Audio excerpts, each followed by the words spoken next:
Good evening, everyone. Today is, I have the wrong, May 20th, 2026. It says March over here, so. May 20th, 2026, it is Wednesday. Thank you for your patience. We were a little behind on schedule due to technical difficulties, TV.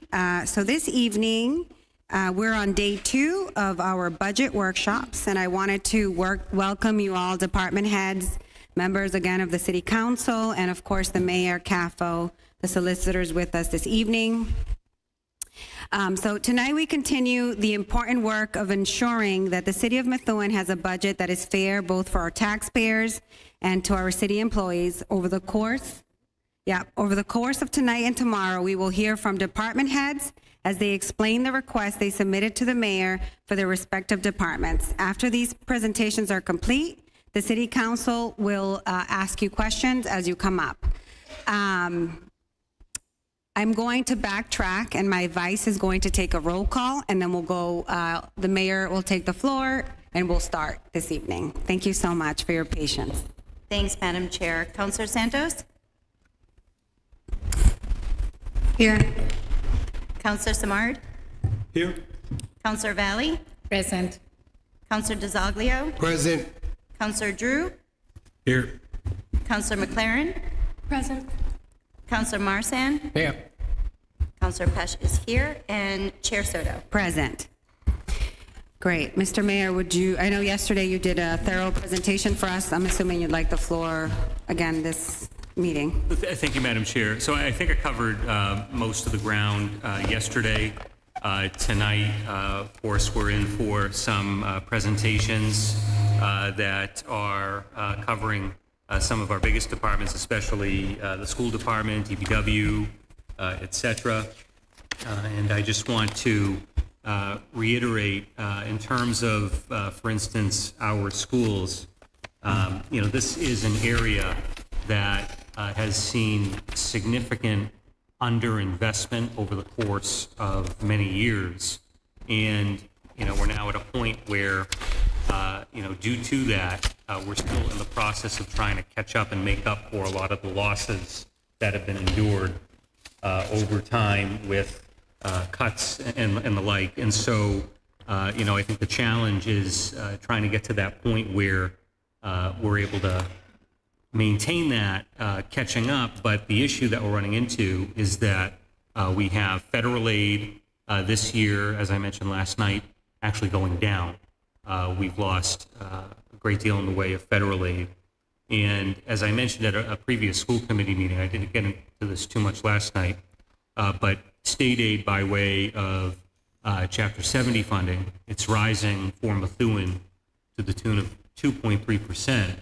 So it is technically going up, but the challenge is that to maintain a level services budget, that percentage increase is 11%.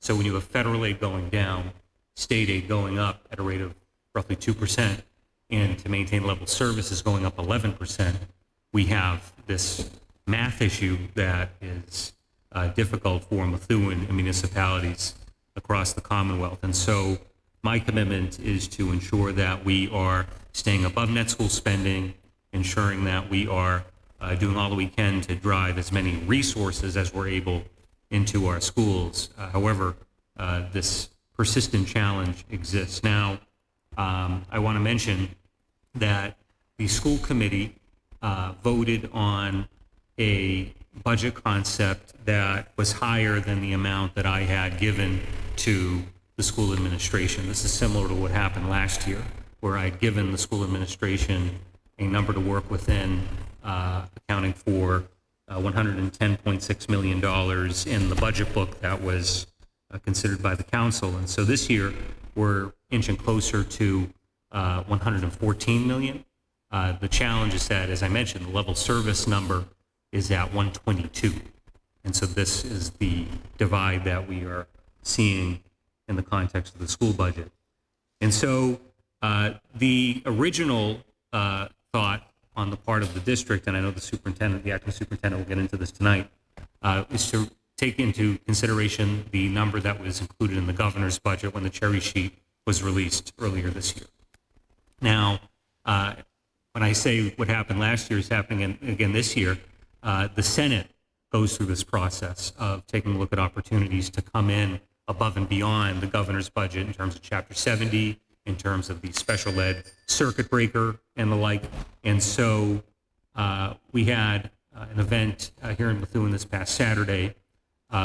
Lieutenant Governor, as some of you know, was there, and her and I had a brief conversation, and her suggestion was, of course, without making any guaranteed commitments, her suggestion is to take into consideration what we're going to be seeing from the Senate, as in once the Senate actually passes their budget, those numbers included in that budget, the governor does not appear to be inclined to reduce them back to her original levels. So that means that we will see additional support above and beyond what we are currently anticipating in terms of Chapter 70 and the special ed circuit breaker, which is a very positive sign. We're encouraged by that, but still it does not provide for the complete picture in terms of what the schools need to maintain local services. And so just to give a 30,000-foot view of the schools, given that's the largest department on the agenda tonight. So beyond that, I'll invite Madam Chair, if you want to begin the presentations, we can do so, and we'll take questions as we go. Thank you, Mr. Mayor.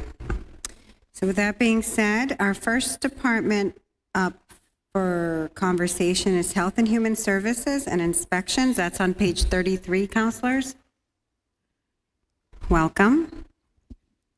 Good evening. Can you hear me okay? Yes, ma'am. All right. So to start us off, I don't want to get too deep in the weeds with things because you already have a department overview in front of you, but just to quickly summarize that page, HHSI has a hardworking group of employees who wear a bunch of different hats and always go above and beyond to help constituents in one way or another. So our budget is actually seeing a 16% increase. I know how that looks when cuts are being made across the board, but there are a couple of important drivers of this. Most importantly, this department is only a few years old. It's still being built up to what a Health, Human Services, and Inspectional Services department should look like and adequately serve the community and meet state mandates. A lot of the department's functions existed under a different department previously, but even then, they were never adequately funded. Our headcount is increasing by 1, but we're not actually hiring anyone. We're moving a long-time grant employee to the city budget after the grant that funded her position has ended. So I really want to get into that because I know that we did not take it lightly to add a position at a time like this when we're looking for savings anywhere we can. But adding this community outreach coordinator to the budget sustains essential human health services without relying solely on limited time grant funding. This position provides a wide range of support to members of our community at a time where it's desperately needed. This position navigates healthcare and health insurance as certified application counselors. They work with people who are applying for SNAP and provide other food services while they wait for the application to be processed. They navigate affordable housing systems through applications and relationships with shelters for immediate placement. They work with people to see what other assistance they might be eligible for, like raft or fuel assistance, so that they can maintain their housing.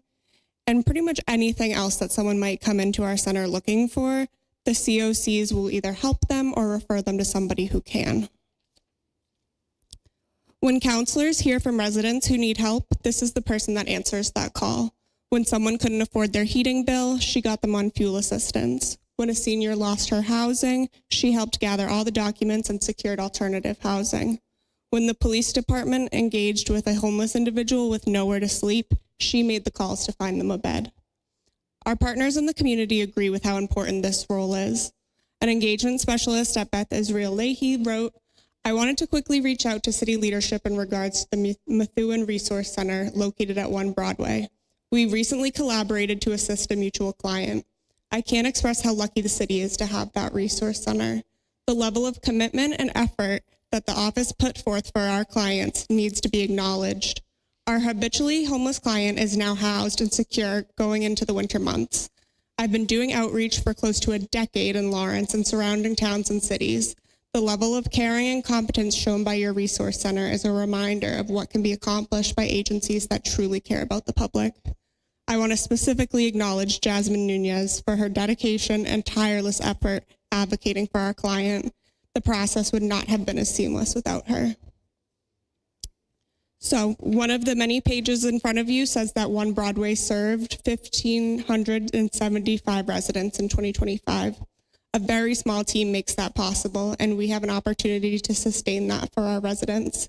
Given the current climate, with vulnerable families struggling with a variety of social determinants of health, our COC's service to the community is essential. With that said, I'll get into some of the other things that you're seeing that are a little bit different. We're adding some funds to a weights and measures position. This will be part-time work to support regulatory compliance. This requirement has been overlooked for years, and the state is looking for us to get those checks back into compliance. We'll be working to adjust the fees to cover the majority of that cost. We also have several contractual obligations, including mileage stipends, vehicle maintenance, and clothing allowances. Those first two are because all of our inspectors use their own vehicles to drive around town every single day. You'll also see a significant increase in our professional services line. So this is to support tuberculosis case management, which was also previously funded by a grant. The city is responsible for case investigation and contact tracing for all individuals deemed susceptible to TB, and they have to set up testing and check in with all related parties and contacts of those people. If anyone is found to be sick with TB, she also has to watch them take daily medication to make sure they're adhering to the medication schedule. There's a growing need for this service in Methuen as a gateway city with a growing migrant population, and not something we can decide to stop funding. You'll also see more funds being added to licensing and certifications. This is also a contractual obligation, and the cost for these trainings are also going up, and we need to make sure that all of our inspectors maintain their CEUs. Some of this was also shifted from membership and dues. There was a little extra money in that line, so we shifted some of it and added a little bit more. Lastly, I want to talk about the grant purpose that we have. You'll see 5 FTEs under grant positions. And so I just want to re-explain for those of you who are new or haven't heard, the Public Health Excellence Grant supports communities and regional collaboratives to increase public health services to meet the performance standards and foundational public health services codified by the legislation in recent years. The state continues to add more duties to local public health departments, and when our budget remains relatively stagnant, this helps fill in the gaps. Right now, this money covers our epidemiologist, a community outreach coordinator, a code enforcement officer, almost all of our supplies for inspections, nursing, and outreach, and all of the training, credentialing, and memberships of health-related staff. We also have a couple of revolving funds that fund our Title V inspections and vaccine purchases. So just so you know, because I know that's not on the paper in front of you. So lastly, I want to talk about managing the furloughs. I know that's a question you're going to ask, so I'm just going to come out with it. We're super grateful to maintain our funding outside of these furloughs, but they'll still take their toll on my department. Most of the work we do is required by the state, and fewer hours doesn't make that work go away. We'll experience longer wait times for permits and inspections and slower responses to complaints. We're a department of all relatively new leaders, and we've been working on updating procedures and improving efficiency. We'll continue to do that, but with new faces, you also continue to uncover statutory requirements that have gone overlooked for a long time, and that takes time and staffing to address. We also continuously have conversations about bringing in more businesses and housing to the city, but that adds even more strain to this department. So I think it's worth noting, just as we wrap up, that we're not a department that only provides services and protects health and safety, but we also generate revenue. We generate revenue to cover our costs in way of permit fees.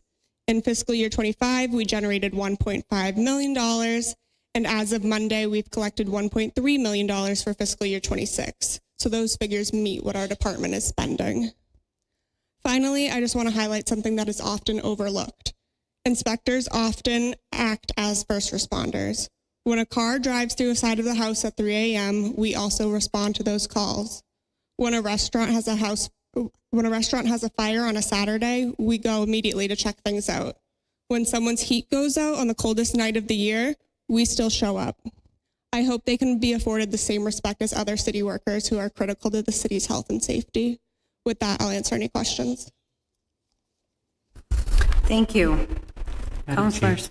Yeah. if I may, Mr. I Mayor. just wanted to add a few words of support for Kaylee and our department, and add some additional, perhaps, context, and share, I guess, a couple of personal anecdotes as well. So first of all, in our city, we have come a long way in terms of our inspections team, and the work that they do is phenomenal, keeping our residents safe, keeping folks who come and support our local businesses safe, and so they do great work. Jasmine, as was referenced, is the person who is the one I call or share any of your concerns with whenever there is a resident who is sharing that they're living in their car and they don't have enough food or they need access to resources. Whenever there's a family that is the victim of a house fire and they are suddenly without their home, without resources, Jasmine is the person who we bring all of those requests to and concerns to, and she helps people and guides them by the hand and sees them through whatever situation they're going through. And so this is something that I view as a critical function for us to maintain. She also is quite helpful in the context of housing whenever there are seniors, as Kaylee referenced, who are looking to get on, say, the wait list at Ingalls Court, trying to get into housing for our seniors and the like. She is there to help them. Regarding weights and measures, this is something that we are required to maintain in terms of a function as a city. We actually have not been in compliance with state statute as it relates to this, and so this will allow us to do that, as she mentioned. When it comes to public health, the way that this department is structured, the goal here is to ensure that we are always staying ready for, heaven forbid, the next pandemic, staying ahead of the curve. And so those are investments that I think are absolutely vital. And I'll wrap with this. I have asked a lot of this department over the past year. When we tackled the issue and tackling the issue of human trafficking in our city, those efforts were really the result, of course, of investigative work from the PD, but on the front lines, it was tackled mainly through code enforcement, getting after that issue through code enforcement. When we had this issue regarding critters in the schools were just a filthy mess to a large extent in recent years. HHSI was there on the front lines, leading that effort in partnership with our custodians and school administrators to clean the schools. And then last year, when suddenly, due to the federal government shutdown, SNAP benefits were frozen for a time. We don't have many nonprofits in the community that specialize in providing for food insecurity. We do have, for instance, Neighbors in Need. They have operation every Tuesday.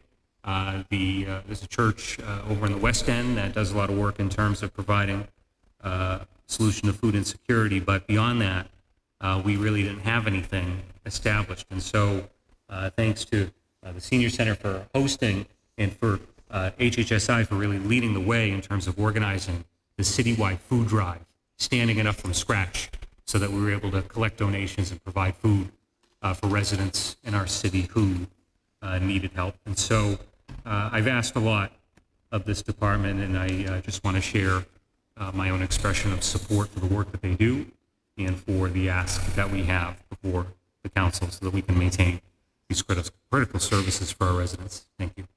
Thank you, Mayor. Any questions, councilors? Councilor DeZoglio.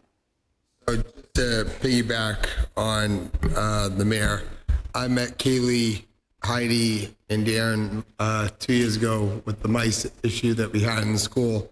And I will say that Kaylee inherited a mess in that department, especially on the school side. And I don't want to go into details, but Kaylee and I know that the health inspections weren't being done properly.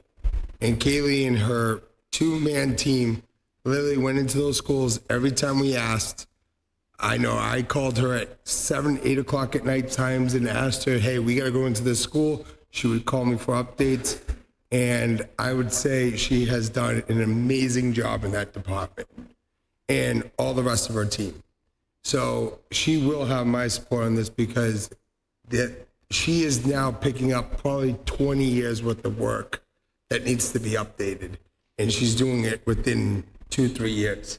So I can't talk more about that team. So that's all I have to say. Councilor Drew. Thank you, Madam Chair. Kaylee, how are you? Hi. So, as you alluded to, your department, which is very different than most departments, is a revenue generation department. Yep. So that's where a lot of my line of questioning is going to come to. You made a comment that you've brought in 1.3 and some change this year? Yes. Okay, so my concern is I'm seeing your expenses continue to go up, your revenue's coming down. So, I mean, it is only May, so we expect in the next month and a half that it might actually get up to the same amount that it was last year, but I do understand your concern. Yeah, it looked like in 26 we budgeted for $2 million, which sounds like we're going to fall short to what that projection was for that budget. We're projecting the revenue in 27 to be 2.148 million, which means your department's going to come up with another $800,000 in projected revenues. And looking here from 2023, your expenses were 835,000. Your incomes were 2.4 million. In 24, you were 993,000 on your expenses, 2.1 million in income. 25 was 1,268,000 expense. You brought in 1.868 million. Now that is also indicative of not as much building happening. We understand that. That's part of it. When times slow down, I'm in construction. I understand the last couple of years we've seen a contraction in the market. Mm-hmm. What are we going to do to try to curve where we're heading? Because what you're saying, maybe we'll hit 1.4 million in revenue this year and hit a shortfall of about 600,000. How are we going to change that trajectory? Because your expenses this year for that department is 1.3 million, 1.4. Yes, it covers the costs. But if we need to see that income raise, what's your plan to help police that, to make that happen? So we're actively working with the CAFO to update our fees across the board and better represent the amount of work that goes into the things that we do. So our epidemiologist did a full workup of our Board of Health fees compared to like communities around us. And we presented that to the Board of Health last month, and they'll be passing a new version next month. And then we'll plan to do the exact same thing with the building department, kind of use that same process to make sure that our fees are up to snuff with what they should be and the amount of work that these kind of projects take.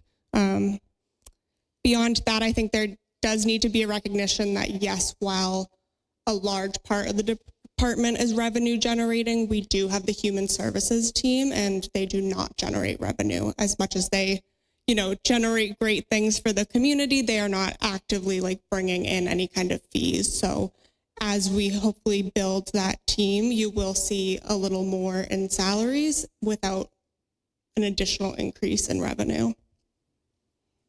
Yeah, I don't want to take away from the human services component of it. I know it's completely different, and the permit and the licensing is where you're bringing in the money. Because I'm looking at, and I'm going to speak to the plumbing inspector, and I hope Jimmy doesn't get mad at me. That plumbing inspector department is going to cost about $100,000, where last year we only brought in $88,000 in permits. So, that to me is just a red flag that our permit fees aren't adequate Absolutely. They at haven't least been cover our changed in quite a expenditures. while. Yep. Okay, so I would hope that we'll see, I think they have to come in front of the council to Yes. raise the fees? Yeah, so the Board of Health fees go to the Board of Health, but anything related to building or zoning will have to come to this body. All right, and we should maybe see those in the first month or two of the new year, because, I mean, we have $800,000 to try to Yeah, I mean, pick up. I would want to talk to Maggie about specifics, but I would hope, in the first few I'm hoping by months. like September 1, we should Yeah. at least have something in front of us to try to push those revenues if possible. Great. Thank you. Any other questions? Counselor Marsan. Just a comment, how now that this department has more staffing with inspectors and clerks, it's come a long way because of Kaylee too, with inspections and things. So it's helped a lot, and it's noticeable on the street, and people are saying that it is, that we're more responsive, and it's taken less time to get permits in most cases. So it's working out with the staffing, so we can't, it is a revenue generating department, so which helps us. And they're doing a good job. That's all I can say. Thank you. Any other questions, concerns? Thank you. Thank you for your time this evening. Thank you, counselors. Thank you. Next on the agenda, we have the Nevin's Library. That's page 41, counselors.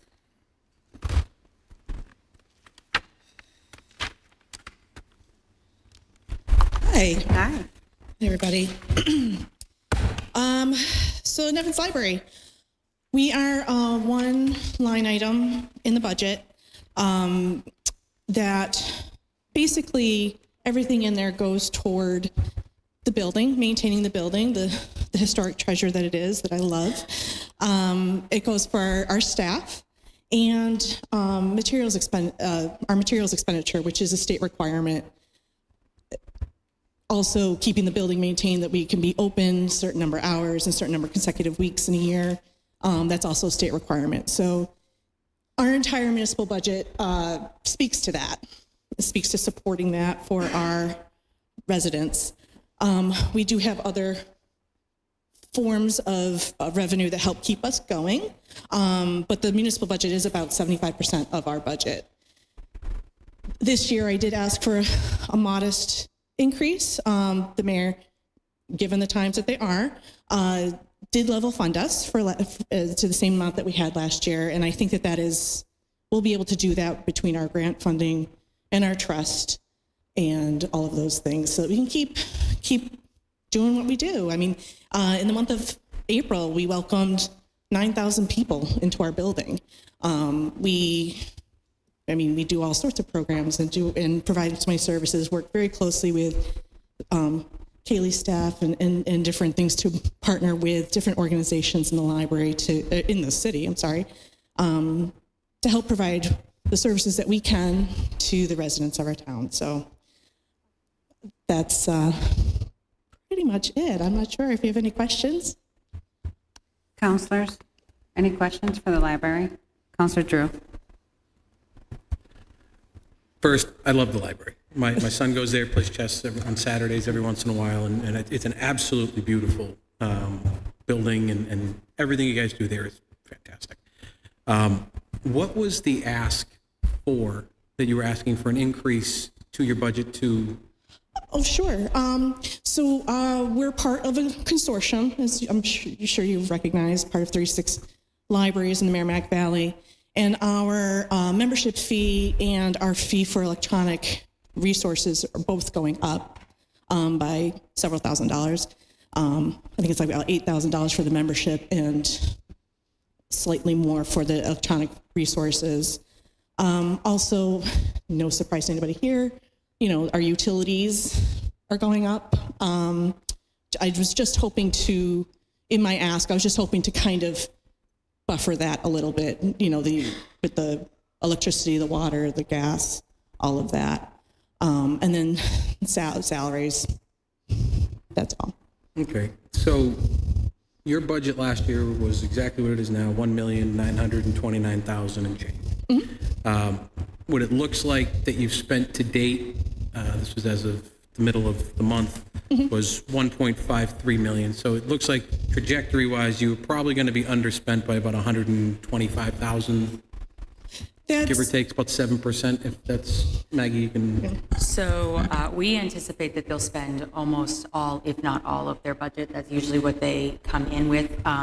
They submit their warrants to us weekly, and they fluctuate greatly. So, but that's our projection, is that they will end up spending the majority. so you think the whole line item is totally, I'm just, That's how I'm not that's trying to what cut we're- anymore, I promise. I'm not, a I good just wanted to question. know if that extra money that you're looking for might be there with the, what could be a projection of an overshot from last year, but obviously it's not. So that was my question. Thank you. You're welcome. Any other questions? None? Thank you for your time this evening. Thank you very much. Veteran Services, page 40, counselors.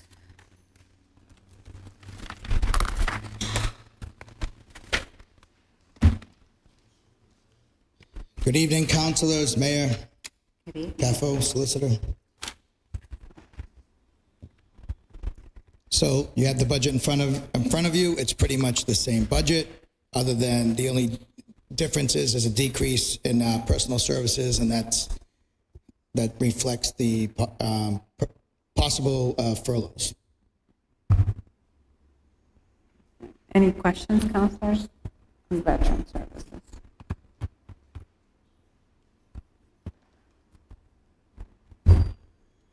None? Okay. Okay, great. Thank you. Elder Services, page 39. Counselors, 39. Good evening, Madam Chair, Mayor Beauregard, members of the City Council, and the community. Since taking role of the director of the Methuen Senior Center, our first priorities were building a team that truly embraces who we are, where we've been, and where we're going. Our focus has been on strengthening our foundation while expanding services and opportunities we provide for the residents. I'm proud to say that we have made meaningful progress. We have hired 2 individuals who embody that mission. Our activity coordinator, Joanna Cordone, brings fresh, engaging programs to our center while honoring the longstanding traditions that have shaped our identity. Our building and maintenance staff member, Dominic Alemo, is the thread that keeps the center clean, welcoming, and inviting for every person who walks through our doors. Alongside them are dedicated staff and volunteer workers who work tirelessly to ensure that every visitor is treated with respect, warmth, and dignity. They make sure that questions are answered and that the center remains a place where people feel valued. We are currently working on the COA self-assessment, a step that will open new doors for us and help make Methuen Senior Activity Center a household name across the Commonwealth. Our goal is ambitious, but it's achievable: to welcome at least 400 visitors daily, whether they volunteer, enjoy lunch, participate in arts, crafts, music, or activities, or simply find a cooling space in summer or warmth in the winter. We are here to support the young at heart. We have also expanded services that we offer. We now host mass health enrollment, allowing residents to learn on the spot whether they qualify for their assistance. With the support of Health and Human Services, we help individuals to apply for SNAP, complete housing applications, and access RAFT, and so much more. Greater Lawrence Community Action Council visits monthly during the application acceptance process for fuel assistance applications. PATH is on site to support those facing mental health challenges. We are more than an activity center, we are a help center for seniors, veterans, individuals with disabilities, and families. Every day we extend our hand to the community, searching for answers and resources until we find them. We do not stop. Our center also services as a civic hub. The city councilors, the mayor, Congresswoman Lori Trahan host office hours at the center. This helps to keep our seniors engaged and connected to their local government. The Methuen Senior Activity Center is growing, evolving, and strengthening its role in the community. With your continued support, we will keep expanding our reach, deepening our impact and ensuring that every resident who needs us knows that the doors are open, but mostly our hearts are open. Now on to the budget. I have respectfully requested modest increases in several budget lines, including $5,000 in building utilities for the heat and air conditioning, $2,000 in food and related, and $250 in office supplies. These requests are not an expansion or excess. They are about maintaining the level of service, dignity, and support that our seniors rely on every single day. Our senior center continues to be a vital resource for older adults in our community. We provide not only programs and activities, but also connection, wellness, nutrition, information, and a safe, welcoming place for many seniors who may otherwise seem isolated. Like every department, we have experienced increased operational cost. Utility expenses continue to rise as we work to keep the building safe, comfortable, and accessible throughout the year. Food and related costs have increased significantly, yet our meal programs and social gatherings remain to be the most important service that we provide. Office supplies and day-to-day operational materials may seem small individually, but they are essential in keeping our programs organized, efficient, and responsive to the public. We have worked very hard to manage our budget responsibly and stretch every dollar as far as possible. These increases that we are requesting are measured, necessary, and directly connected to the services of our seniors. I also requested a raise for one of our employees, but during these hard fiscal times, I understand that this is just not the time. However, respectfully, I ask that during the coming months, as we start to make revenue, we're able to take another look at this and the other areas that directly impact the people that we serve. I want to thank you, each and every one of you individually, for listening tonight. I want to thank you for your due diligence, your time, your consideration, but most of all, your continued support of our senior center, but most importantly, the residents that we proudly serve. Any questions? Counselors, any questions? Elder Services. Counselor Drew. Thank you, Madam Chair. Sue? Yes. Thank you for everything you do at the Senior Center. Thank you. I know you put your heart and soul into it. It is a wonderful place. Prior to getting involved in this, I had never been there. I didn't know that what such a beautiful resource it is there. And everything that you have here, I think, is absolutely reasonable.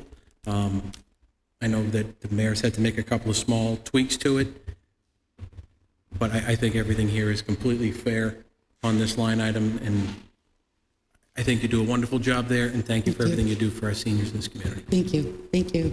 I do want to mention that I want to take this time to thank the mayor. I did ask for $5,000 more for our heating and our air conditioning, which is so important to our seniors, and he was able to do that. So thank you so very much. Deeply appreciated. All set? Thank you. Thank you, councilors. Thank you, Mr. Mayor. Thank you. Information technology, page 27, counselors.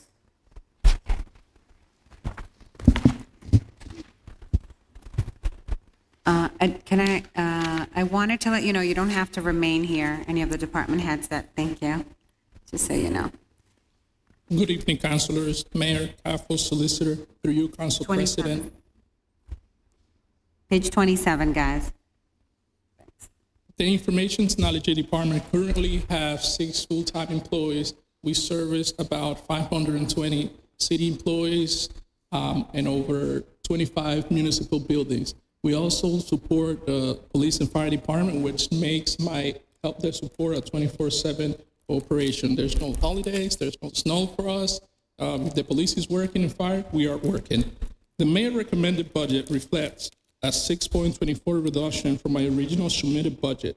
This reduction includes eliminating 1 full-time IT specialist position, a $5,000 reduction in training, a $20,000 reduction in computer hardware line. Even with these reductions, the IT department remains responsible for supporting every department citywide, including public safety, finance, communications, cybersecurity, infrastructure, and the daily operational system. One of the largest parts of the budget is the program and licensing contract line, which represent approximately 50% of the entire IT budget. This year, the largest increase within this line is related to the yearly payment for a new Mark 43 police record management system, computer aid dispatch, evidence, and jail management system, which is our only one solution. It's probably one of the best softwares I have ever deployed in my career. The total annual cost for Mark 43 is approximately $156,000. Of that amount, roughly $56,000 replaced the previous police software costs already budgeted, leaving a net increase of $100,000 added to this line. There is also an additional $20,000 for a new police detail software. Combined, these two additional increases the line item by approximately $120,000. Year one and implementation costs for these projects supported by CIP on year one. So we are able to charge a one-time fee for implementation the first year, and that's why this software is coming on my budget for year 2 and 3 and from now on. After applying these savings from other software and operational adjustment, the increase for the other expenses category is approximately $49,000. To provide a perspective, nearly 70% of the program and licensing contract line is concentrated with only 5 major systems. That includes Munis, Mark 43, OpenGov, which is our licensing software, Microsoft, our emails, and the public safety radio system, which provides radios for the police, fire, and the school department, DPW, water. These 5 systems alone supports core system operations, public safety communication, financial system, permanent, email, cybersecurity, and emergency communications. In total, the city currently relies on approximately 38 software platforms to operate daily service. This line item also includes a reserve annual contract escalation, which continues to rise every year. So I add like a 3% to that item because the softwares are not contracted. That is our yearly payment. They always have like a 2-3% increase, and I have to add that to my budget.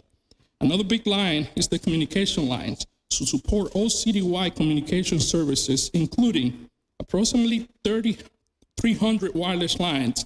Of those 300, 150 are cell phone lines, and 146 are between data for the iPads, mobile devices, and field operations. Some of the public cameras we can't connect it with the local network, so we use data to connect them.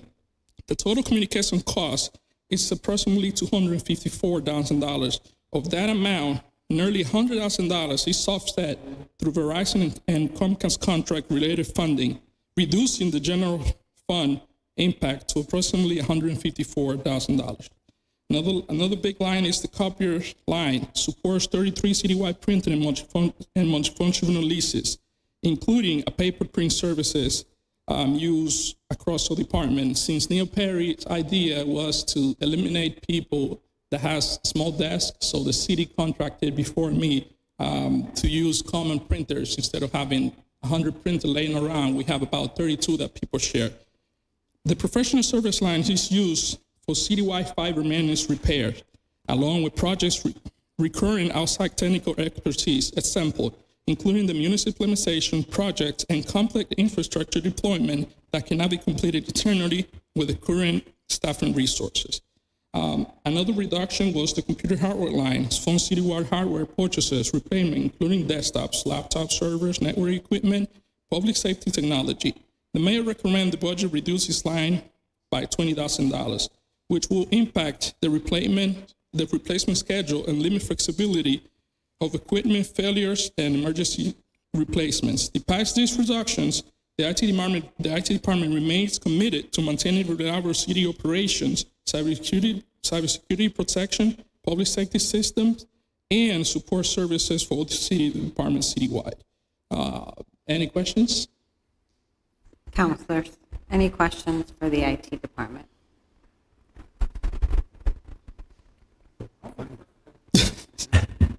Counselor Drone. All right. Louis, go ahead. So So you kind of answered my question on the program and licensing contracts. It was a very specific number. So I'm assuming you hit that right on the button. So I'm gonna leave that one alone. The next one down I have is in professional services. You kind of alluded to it. It looks like, as I'm looking at what has currently been spent to date, you're on a trend to potentially go over it a little bit of what you had this year. What is your plan to try to curb some of that in 27, make sure that we don't go over? Because you had 90,000 last year, you're going to go over a bit. This year, you're going to have 90,000. How are we going to? So 2024, if you see, there was an amount left there in 2025. There was a reduced amount, and now I'm almost over that line. And it's because this year I did about 50 pole transfers, meaning when there's a bad pole, the utility will have to, because we own our city fiber, we have to move the cables to the other pole. So I did about 50 of those, and the public camera phase 1, in every phase come with a 1-year guarantee or no hardware. So year 1 is covered with a warranty, but in year 2 and year 3, we have to pay for any repair for the public camera. So this year, there was a lot of repairs. There was one down on Lawrence Street that a car hit a pole, and we had to pay for that. And we did charge insurance, but it also takes all the cameras down, and we have to pay for them. Like, I'm not expecting next year that I'm going to have to do that much of pole transfers, because they were never done here. It was the first time that the city did pole transfers since we put the city fiber probably 20 years ago. So I think this year I'm not going to go over the budget because I'm not going to do that much of pole transfers. Of course, if there's an emergency that comes up, there's a big storm that takes out our fiber, then we come back and revise that line through the CAFO, but that's what I'm projecting right now, that I'm not going to do as much, because there is not much of pole transfers left. Okay. To the same kind of thought process, as I look further down into communications. In communications this year, you're spending close to $165,000. We've now dropped that line to $154,000. So you've come down $10,000, and what I would assume is going to forecast over the 165 the way it's trending. So how are you going to be able to curb that? Talking to the CAFO of how we use and how the data was used there before. So to give you an example, here before it was like a user would get an iPad and a phone, both with data. So now we're going to reorganize that and if you have an iPad you need for work and you have a cell phone you need for work, instead of have data in that iPad, what we're going to do is we're going to use your cell phone, you're going to tether the data to that iPad. That way we can eliminate that. So I'm projecting that's going to eliminate about 30% of our data line, so that's where that cost come. And we get funding from Comcast or Verizon, which on this line, I'm always over. But that line that Verizon gets through the citywide contract that Verizon pays us, that is specifically for IT items, I offset of that line. So I'm always over on the general fund budget, but that line always covers it. Okay. Thank you. Any further questions? Seeing none, thank you, Director.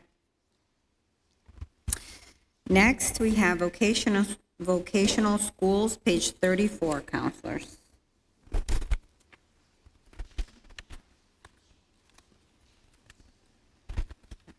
Hello. Welcome. I'm representing Essex North Shore Agricultural and Technical School and not Greater Lawrence Technical School. Is that correct?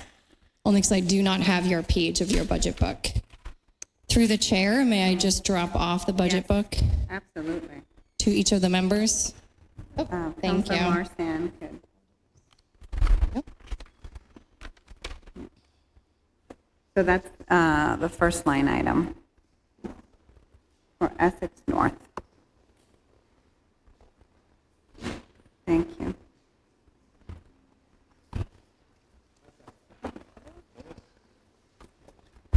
Thanks. I'm sorry? I'm sorry. I couldn't hear. A nice printing department at the school. That was. Thank you. We do have was a one. very nice Thank you. The instructor came to us from Greater Lawrence Technical School, who I worked with him for several years before moving on to Essex North Shore. So thank you for inviting me to this budget meeting. My name is Heidi Riccio. I'm the Superintendent Director of Essex North Shore Agricultural and Technical School. We serve over 58 communities across 3 counties, including Essex, Middlesex, and Suffolk counties. We serve 17 sending communities and an additional 41 surrounding communities, which include Methuen, Massachusetts. The 41 surrounding communities are able to take advantage of our 8 agricultural programs. And at that time, I'll just kind of give you that data for Methuen at this time. So we currently have 10 students that come to us from Methuen. We have 1 senior who is graduating. That senior is in the, we have 2 seniors that are graduating. One is in the natural environmental resources, and then the second is in veterinary science. At this time, we have 1 incoming student from Methuen, Massachusetts. As far as applications, you may recall that the state did, through regulation, passed a lottery. So all acceptances to our school, much like your sending school of Greater Lawrence Technical School, is done through a lottery process. We had 13 applications from Methuen. We had 3 students that were accepted, but they declined acceptance. We have 1 student that did accept, and that student goes to school at Marsh Middle School. And then we have 9 students that are currently sitting on the wait list. And the wait list will continue through October. We will continue to pull students from the wait list. So that number of 1 may rise. I can't anticipate it rising more than 1 or 2 students because it really just depends on where they sit on the wait list. All of the information, including the agricultural lottery, it sits on our admissions dashboard on our website. So you can actually kind of track where the next Methuen student is in the body of that lottery wait list.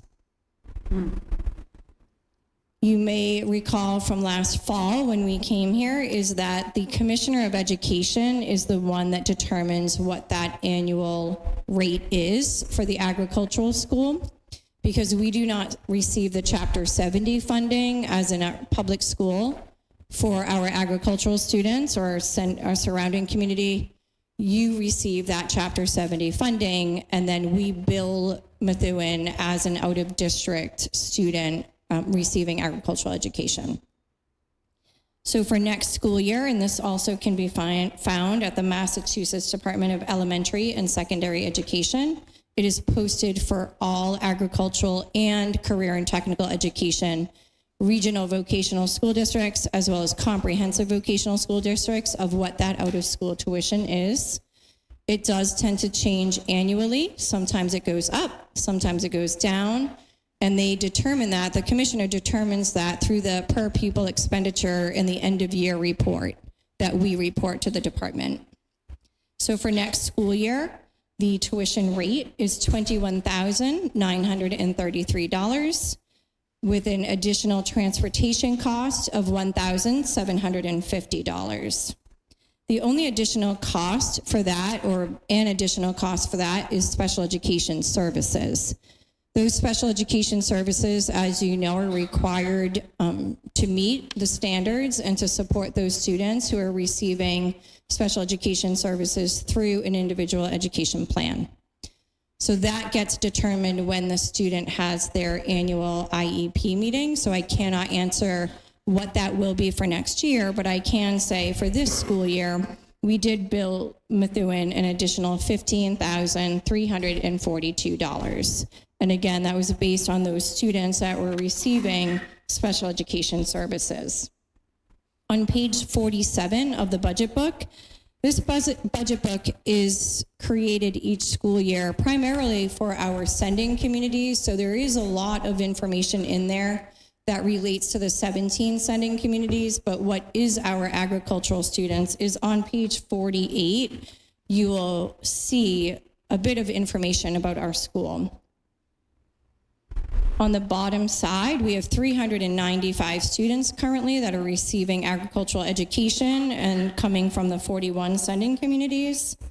You can see currently that that number is steadily increasing. The demand for agricultural education in the state of Massachusetts has increased, much like career and technical education. And so therefore, we have needed to meet the demand. And so at this time, we have 120 agricultural students, but we do anticipate approximately 150 next school year. I am happy to answer any questions that you may have at this time. Any questions, Counselor? Mr. Mayor. Thank you, Madam Chair. Just wanted to share with you, you'll see this reflected in your budget binder. I think the world of Essex Aggie, I think the world of career technical education, and I fully support it. But given the challenges that we're having this year, I am of the mindset that we really need to focus on investing everything that we can into our own Methuen public schools. And so in fiscal year 27, we're going to have a cap at 10 students for Essex Aggie. So I just wanted to share that for additional context. Questions? No questions? Thank you, ma'am. There are no questions for you. Okay, I can just, I understand that you're stating a request of a cap. However, that is through legislation. Students in the Commonwealth of Massachusetts have a right to an agricultural education. So I cannot guarantee that there will not be additional students on top of what is currently there. I would like to just put that in the record. Thank you. Thank you for the clarification. I think it also should be noted, just I know this isn't exactly relevant to that here, but we are not represented on the school committee for Essex Aggie. I think that's structural, of course, but just to share that as well. Thank you. And just to reiterate that you are represented by 3 agricultural representatives. So Methuen is represented, much like the other 40 communities on top of Methuen, by 3 agricultural representatives whose sole point is to represent those agricultural students, and those 3 representatives are appointed by the governor of Massachusetts. And they're on this list, ma'am? Are they on that list? Or Yes, on the web? yep, Okay. Yep, they are on that list. You'll see them as Department of Agriculture. Oh, okay, thank you for that clarification. I see them there. So I guess I have a question, and maybe you answered, Mayor. I was a little distracted at first. The $25,000 reduction, does that affect the attendance of those 10 students that are going to be -2? So the original number that we had estimated, we had a higher number set aside for special education. But once we were able to see some of the numbers that were current, like the superintendent said, was about a little over 15,000. We were able to reduce what we had estimated to begin with. So that's what that 25 is. Oh, okay, thank you for that. Yeah. So it's not like we can say, you're giving me a bill per student, but I'm going to discount myself the 25,000. No, we have to pay the bill. It was just based on actuals. Okay, all right, thank you. Thank you for that. Yeah, Councilor Thank you, Madam Samard. Chair. I just wanted to thank Dr. Riccio for her presentation. She's always very informative, and we miss you in the Lawrence area. Thank you. Thank you. I miss being in the Lawrence area. Thank you for But I'm being. in Salisbury, so it's like Lawrence by the sea, so we're good. Thank you all very much. Thank you for having me. I really appreciate it. And again, the offer is there if you'd like to tour. We did have some baby calves that were born and some twin sheeps. So they were delivered by our agricultural students. So please feel free to reach out to me. We would love to have you on campus. Perfect. Thank you. Thank you for your time. Much appreciated. Okay.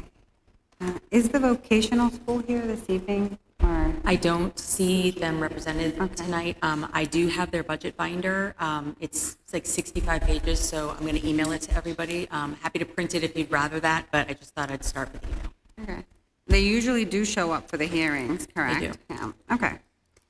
So moving on to Methuen Public Schools, I think that's next, and we have a separate binder. Oh, I'm sorry, Councilor Drew. Do we have a reason why Greater Lawrence Tech isn't here? So I don't, but I will say the number that is budgeted there was given to us by them. It's on their assessment, so that's an actual number as well, but no, I'm not sure. Interesting. If we're going to put a cap on things, we should look at Greater Lawrence Tech, which is way more money than sending kids to Essex North. So why don't we cap that if they're not even going to show up to this body?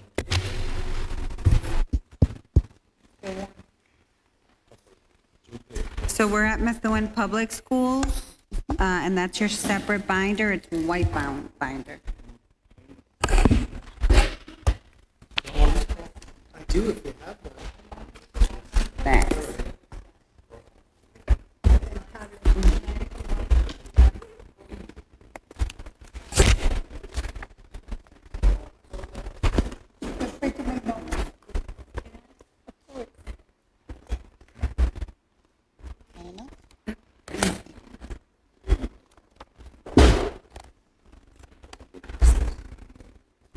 Good evening. Thank you. Good evening, Superintendent. Thank you for being with us.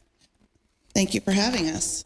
Mr. Goslin, our Assistant Superintendent of Operations and Finance, has distributed packets of slides that I'd like to walk through this evening. And you already have the binder in front of you, which I'll refer to throughout the presentation. I also have with us tonight Assistant Superintendent Gina Bozak, who oversees student services, and will be able to address any particulars you have regarding special education, since I've heard that topic come up previously. So to begin, I would like to say that we have been on a journey with the school committee working through our budget and the challenges of which I know that you are aware financially. I hope to detail some of those this evening to make it clearer to you as to why we are facing challenges. But understanding that we were against certain barriers, we came initially to the school committee with the preliminary budget that was a level service budget, meaning that we wish to simply maintain the staffing and programs and services that we offered during this school year, FY26. At that point, we did come with a few small asks or requests that weren't ever built into the preliminary budget, but were presented to the side, which have since been eliminated. When we proposed this budget, we did so with our strategy plan in mind for our district. And we are heading into year 3 of our 3-year plan. And part of that plan focuses on accelerating literacy development, language acquisition. We're also fixed on shrinking or eliminating gaps between student groups, both in terms of their opportunity and achievement. And finally, we've been working hard on building a stronger sense of community and sense of belonging among all of our students within the district. So our preliminary budget aligned with those objectives, while we are also proud of, over the course of recent years, reducing class sizes, providing our students with necessary high-quality instructional materials and supplies, and supporting the academic, social, and emotional needs of all students. So we were pleased and comfortable presenting the level service budget. One of the barriers that we were against this year in terms of funding dealt with enrollment. So over the Commonwealth, there's been a decline this year of 15,000 public school students. So Methuen Public Schools is not immune from that decline. We do see from the 24-25 school year to the current school year, a decline of approximately 200 students. And at the same time, we've seen shifts from 2020 to present day of an increase in our students whose first language is not English, our students who have been identified as English learners, students with low income designation, students with disabilities, and an overall increase from 2020 of 10.8% of students with high needs. And I mention that because sometimes students from these select groups come with additional needs that we need as a school district to meet in order to provide students with a free and appropriate public education. And so sometimes that comes at a cost depending on the student's needs. In terms of the state and the Chapter 70 funding, We get funding from the state and also funding from the city, and then the difference is made up in what they call foundation aid. And that aid is determined by the makeup or the composition of our school population.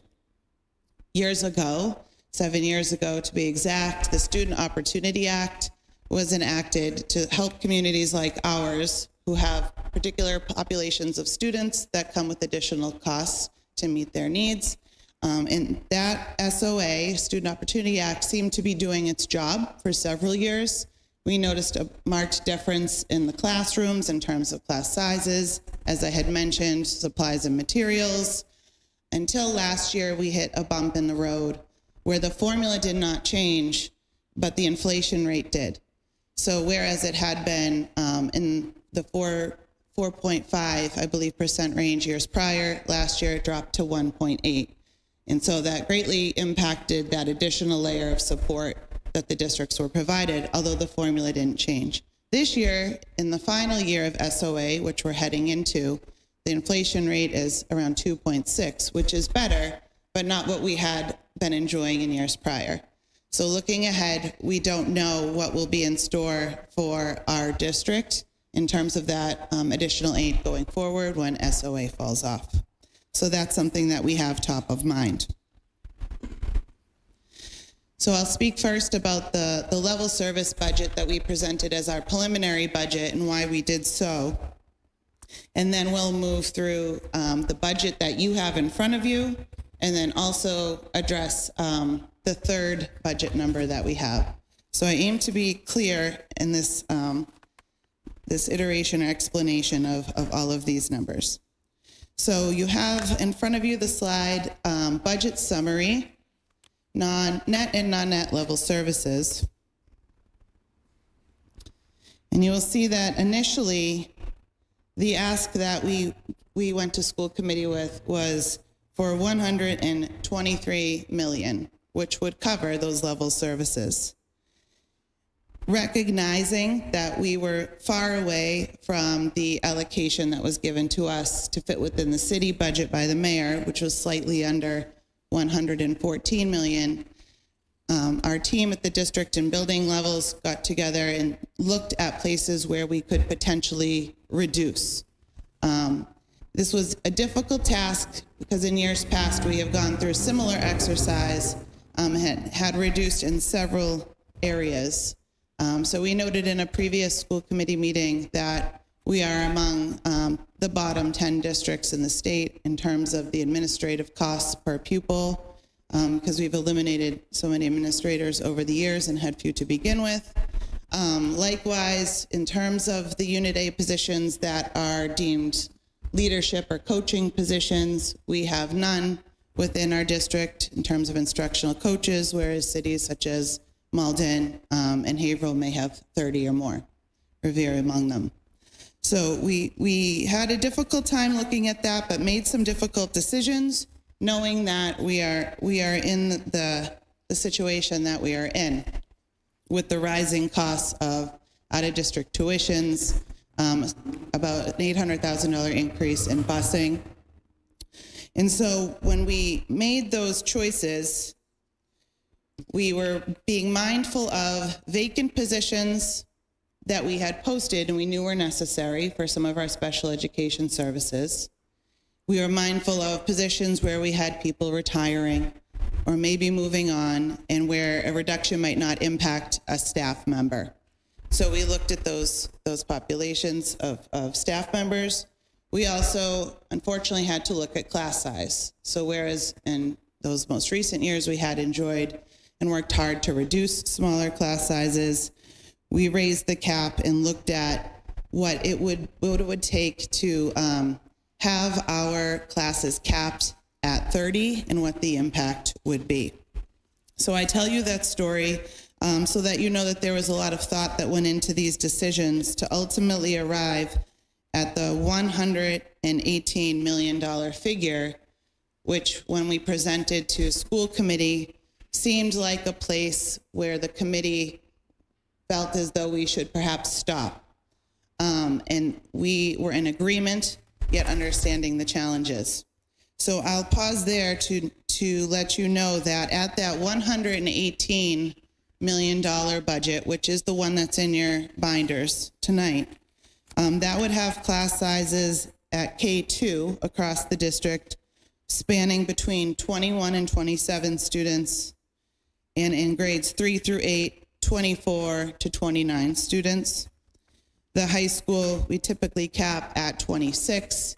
It's harder to calculate due to all the choices that there are at the high school and paths, what those increases would be, but we anticipate them being about that range. And the reduced positions would include general education teachers, special education teachers, English learner education teachers, specialist teachers, school counselors, program assistants, and our evaluation team facilitators, known as ETFs, at the grammar schools, who assist in chairing special education meetings and helping to organize the paperwork there. So we had looked at those pieces. The complication with our timing is that we've been hearing wonderful things from the state in terms of support for schools and additional aid coming our way. And as I explained to the counselors that were kind enough to come by to learn about our budget and those who have attended our meetings, we do feel that some relief is coming. The challenge is we're unsure of the exact figure, and we're unsure about the number of positions or roles that we would be able to save because we're unsure of what that figure is. We had this discussion at school committee where we discussed it might be logical to wait and see what the figure is. Unfortunately, the city's on a timeline, and we're also obligated to abide by the contractual obligations to distribute the reduction in force notices, which is June 15th for teachers, and all other units June 1st. So to err on the safe side, we also took a look at what it would take to get down to that 114 figure, and how many notices that we would need to perhaps distribute until we do find that relief from the state. And so that is on the second last page in your packet, an overview of positions in addition to those that I had listed that we would need to reduce in order to get to that figure.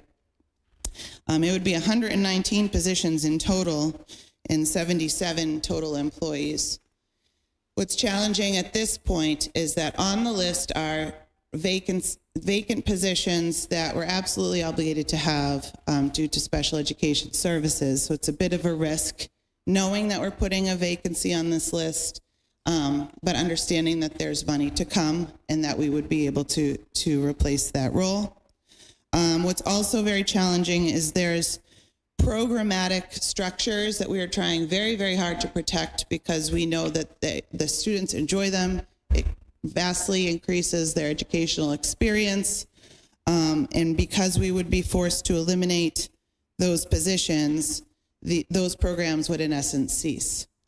So those programs that would be on the docket to potentially eliminate moving to that $114 million number would be our upper school band program that's offered free during the school day to our students, our lower school STEM teachers, and that's a specialist program. They do coding and technology as well. All clubs and activities, K-12, our high school in-school suspension program. We have teacher leaders because we don't have administrators in certain categories that help us oversee and communicate with different teacher groups. We would no longer be able to have those.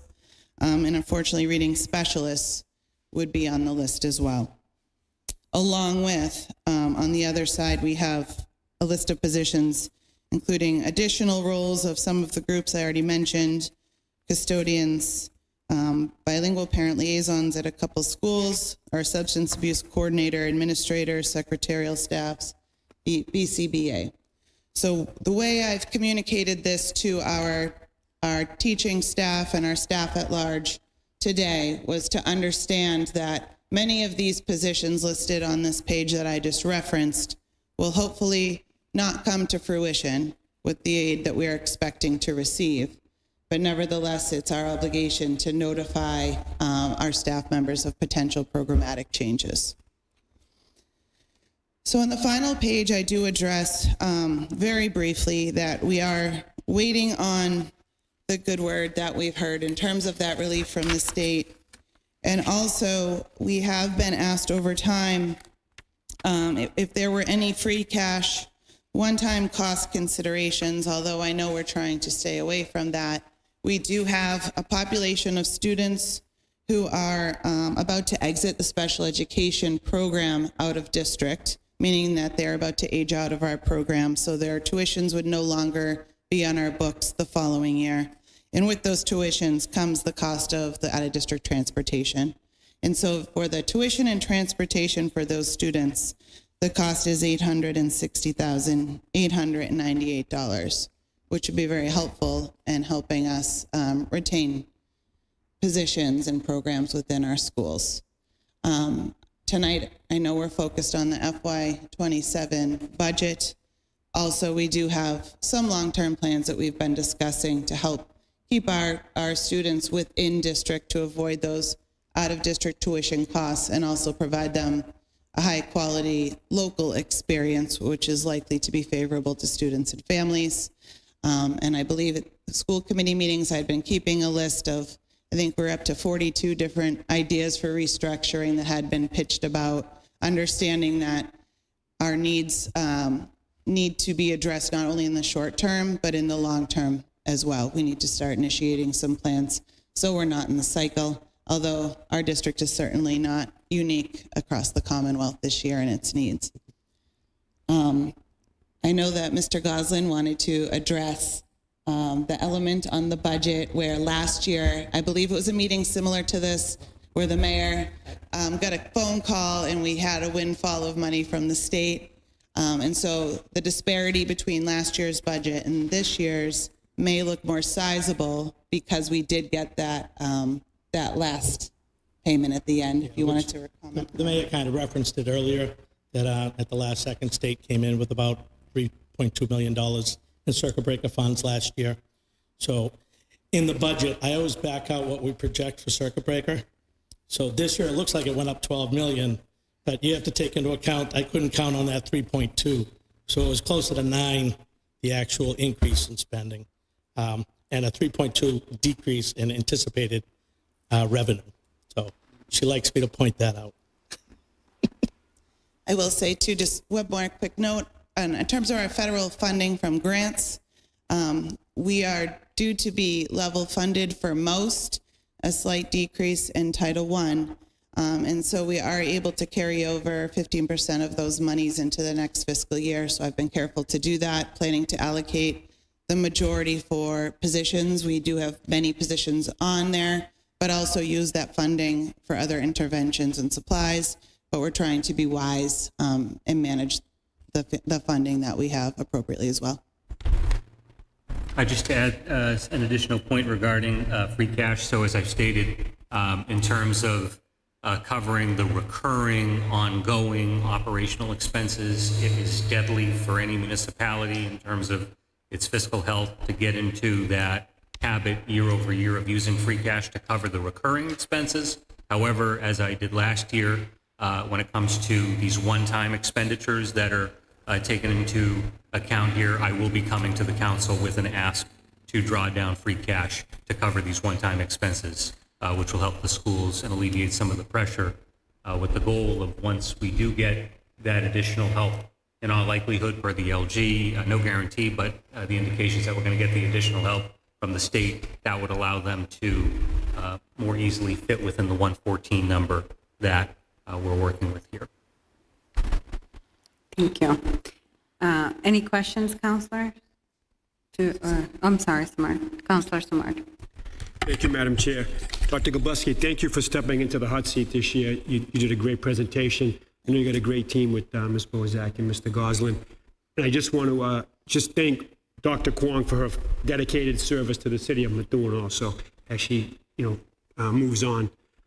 This is the toughest thing as a counselor, is cutting the school. When you see all the school cuts with the teachers, the aides, and all the staff, this is a tough budget for us to do.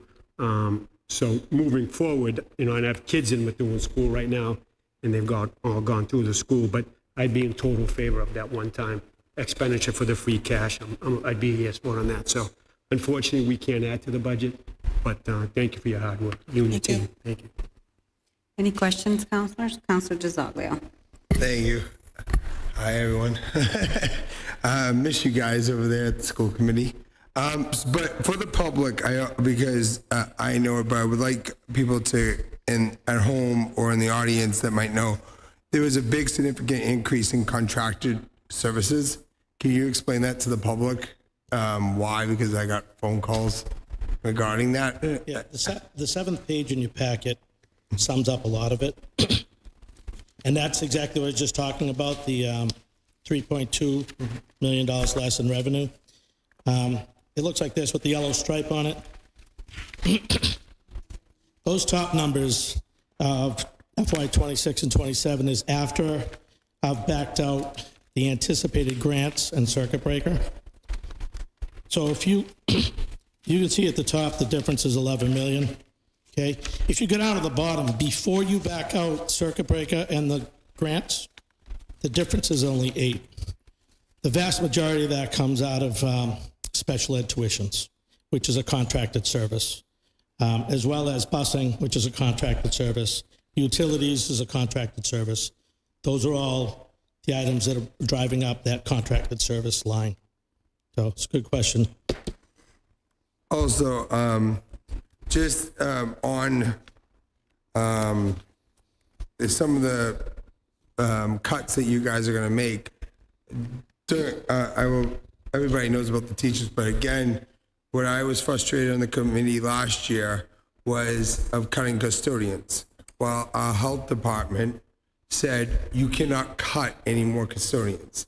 The reason why our schools got so bad over the time, we reduced our workforce in the last 10 years, 12 years of our custodians down to barely keeping up with it. So that, along with all of our teachers getting cut, custodians, we spent all this money cleaning up the schools, and now we're going to have to keep possibly hiring outside people to potentially clean the buildings, because it just seems like we're going back down that slippery slope again, where we're cutting custodians and we're going to be, again, hiring outside help, which is going to be an expenditure. And we all know once you go to outside resources, it eventually increases in cost over time. So I just want to be adamant about that. That's one of the things I defended last year. Plus cutting special ed, we are outsourcing so much. How are we supposed to bring anybody back in if we don't have any teachers to fund those classrooms? So this is where I'm looking at things, and I know we have to get down to a certain number.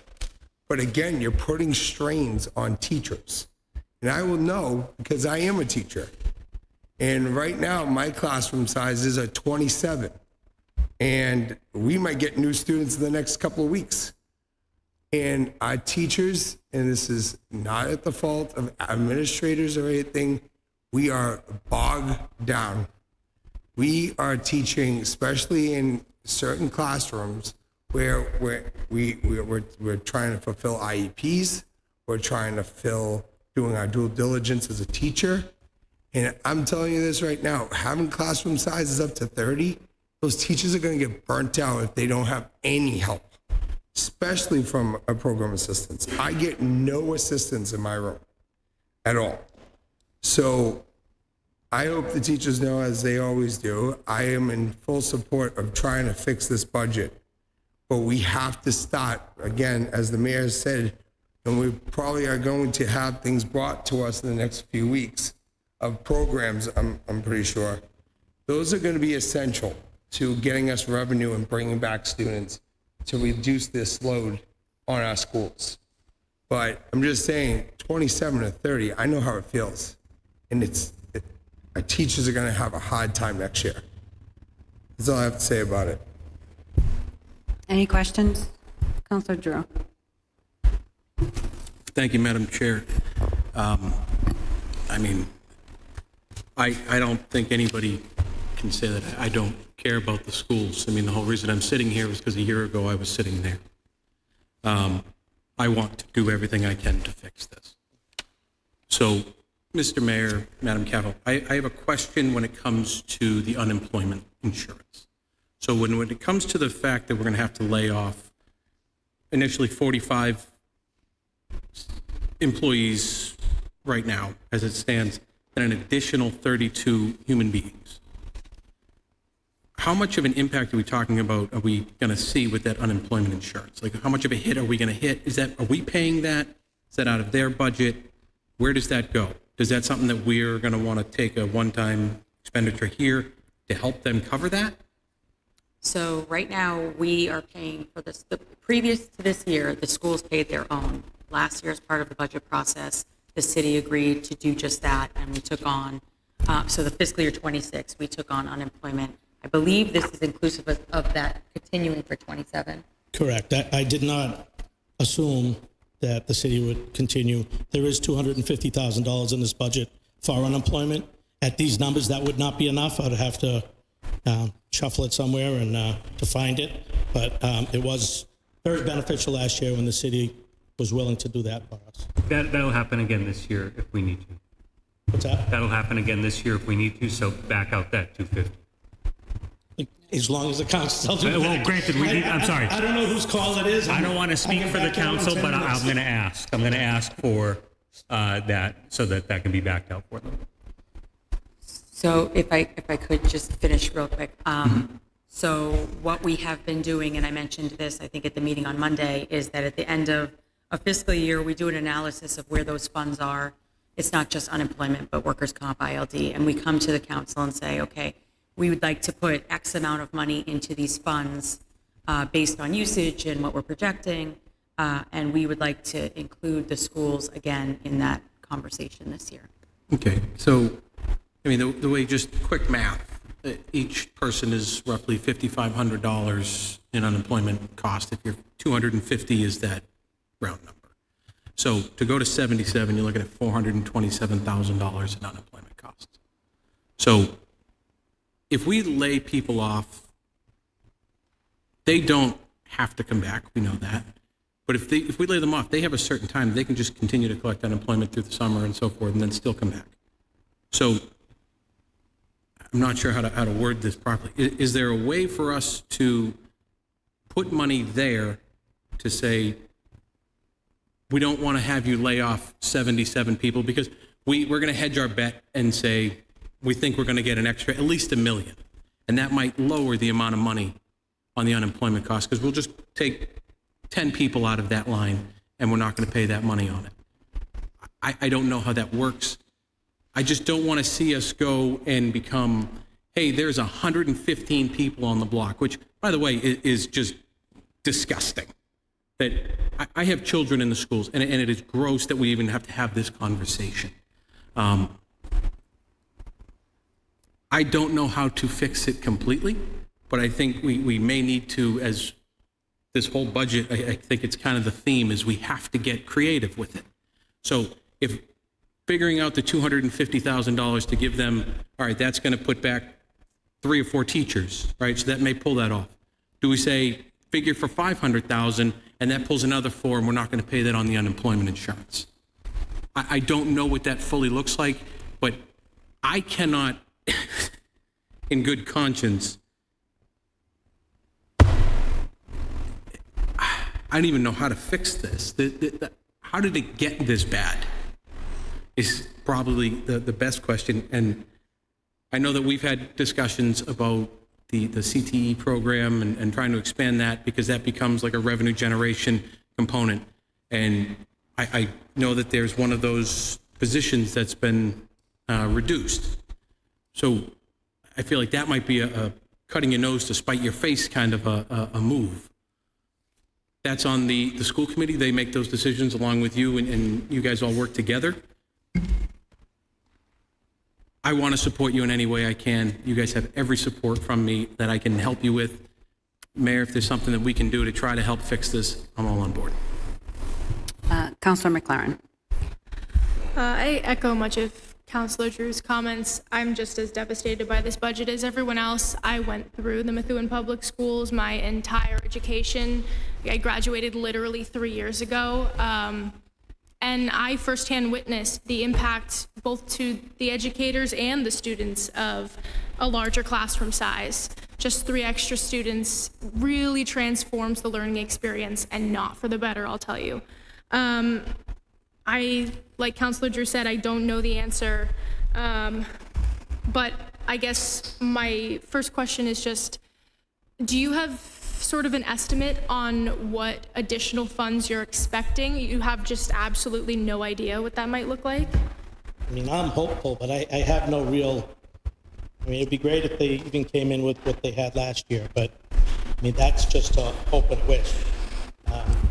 I keep hearing a higher Senate number, but I need to know how much higher from Methuen.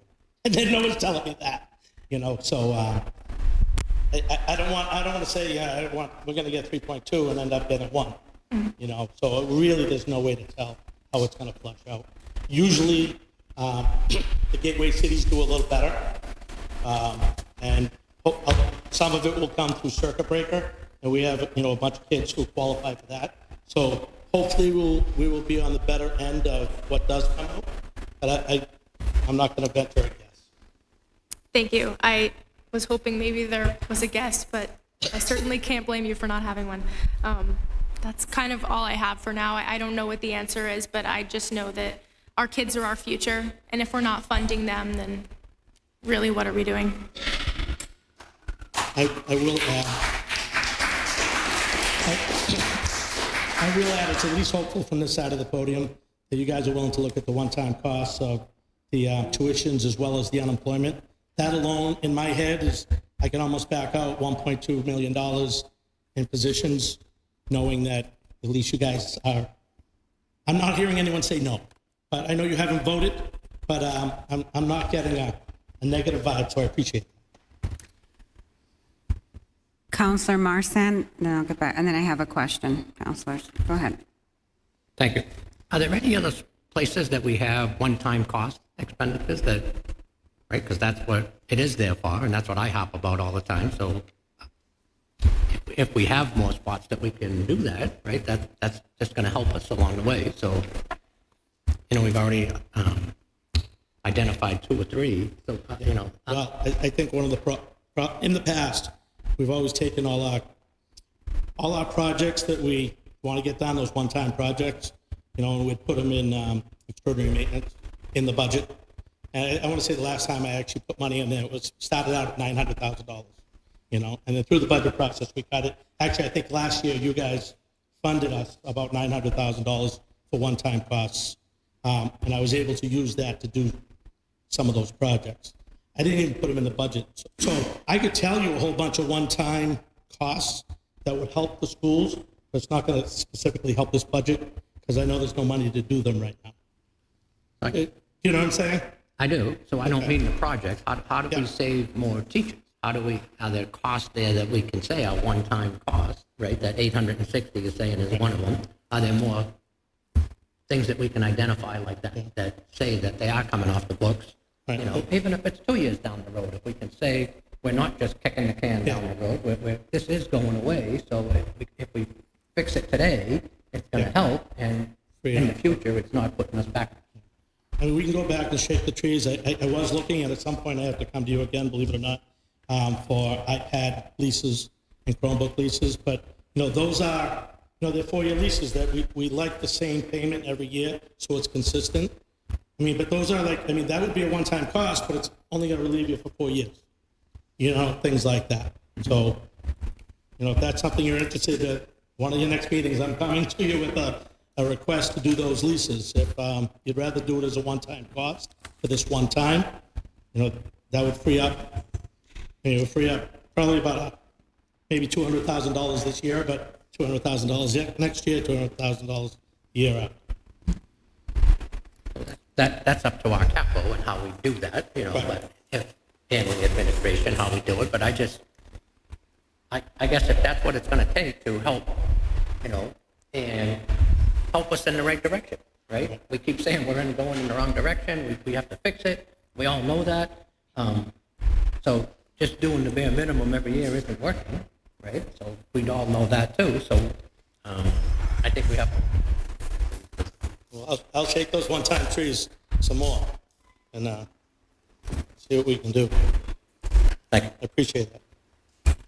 The mayor had his hand up. Did you have something about the one-time cost? Well, I just wanted to share some thoughts briefly about some of the challenges that Methuen and municipalities across the Commonwealth face, and some thoughts about how we can try to tackle them together moving forward, because this is, as I've referenced, as Councilor Marsan just referenced, this issue of, we have the tendency in Methuen to kick the can down the road and not truly address some of the challenges that we have, and they just get bigger and bigger over time.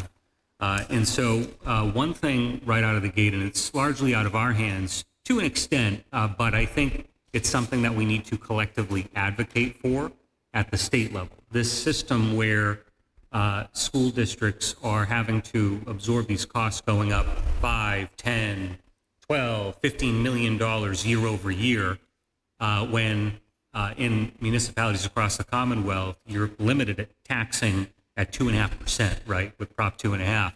The math, as I've stated previously, simply does not work. And so we have this broken system literally across the Commonwealth. We have the issue of the Student Opportunity Act and the uncertainty about where that's going next. I think that's an area that requires tremendous advocacy. There have been opportunities that I have been able to kind of work with the teachers union on advocating at the State House for some of these reforms. Right now, there are various calculations, for instance, for inflation that are just not even coming close to keeping up with the actual rate of inflation. And then beyond that, there's a conversation that the school committee has been having regarding the prospect of taking some of the services that we are paying to send students for out of district, namely thinking of students with autism. And there's this program, and I don't know, this might actually be a great opportunity to at least introduce the constellations concept to the council. This is something that we've been discussing extensively as a school committee. Member Baez, who's here, has been a strong advocate. Member Keegan as well, in past years, has suggested that we take a look at this. And I know Dr. Kwong had actually included this as something that she was pushing for as a reform as well. And we just have never had the capacity to get it done. But the thinking is that if we're able to make an investment, especially this year, in a system where we're able to, at the very least, prevent students in the future from having to go out of district for some of these services, we're able to provide them in the district, that could potentially be a significant savings for our city, our schools, especially over time. Now, granted, that doesn't solve this year's issue. It doesn't solve the problem that's in front of us, but I think as part of addressing these challenges this year, we really need to have, and this not to sound too aspirational or pie in the sky, but we really need to have an intergenerational mindset in terms of planning for our city, our schools, so that we can stop kicking the can down the road and actually address some of these challenges in more of a structural sense. But it really does require an all-encompassing strategy where, okay, we're doing what we can here at the local level. We're going to utilize a portion of free cash, hopefully with the council's support, to add additional funding for the schools, continuing to intentionally stay above net school spending and try to build on that over time, but also working with our delegation, working with state officials to ensure that we're able to have the structural support that we need from the state, because right now the system is fundamentally broken from top to bottom in terms of the way that we fund our schools. Thank you, Mr. Mayor. The reality is the systems we create the results we get. So unless we innovate in what we're doing, we're not going to get a different result.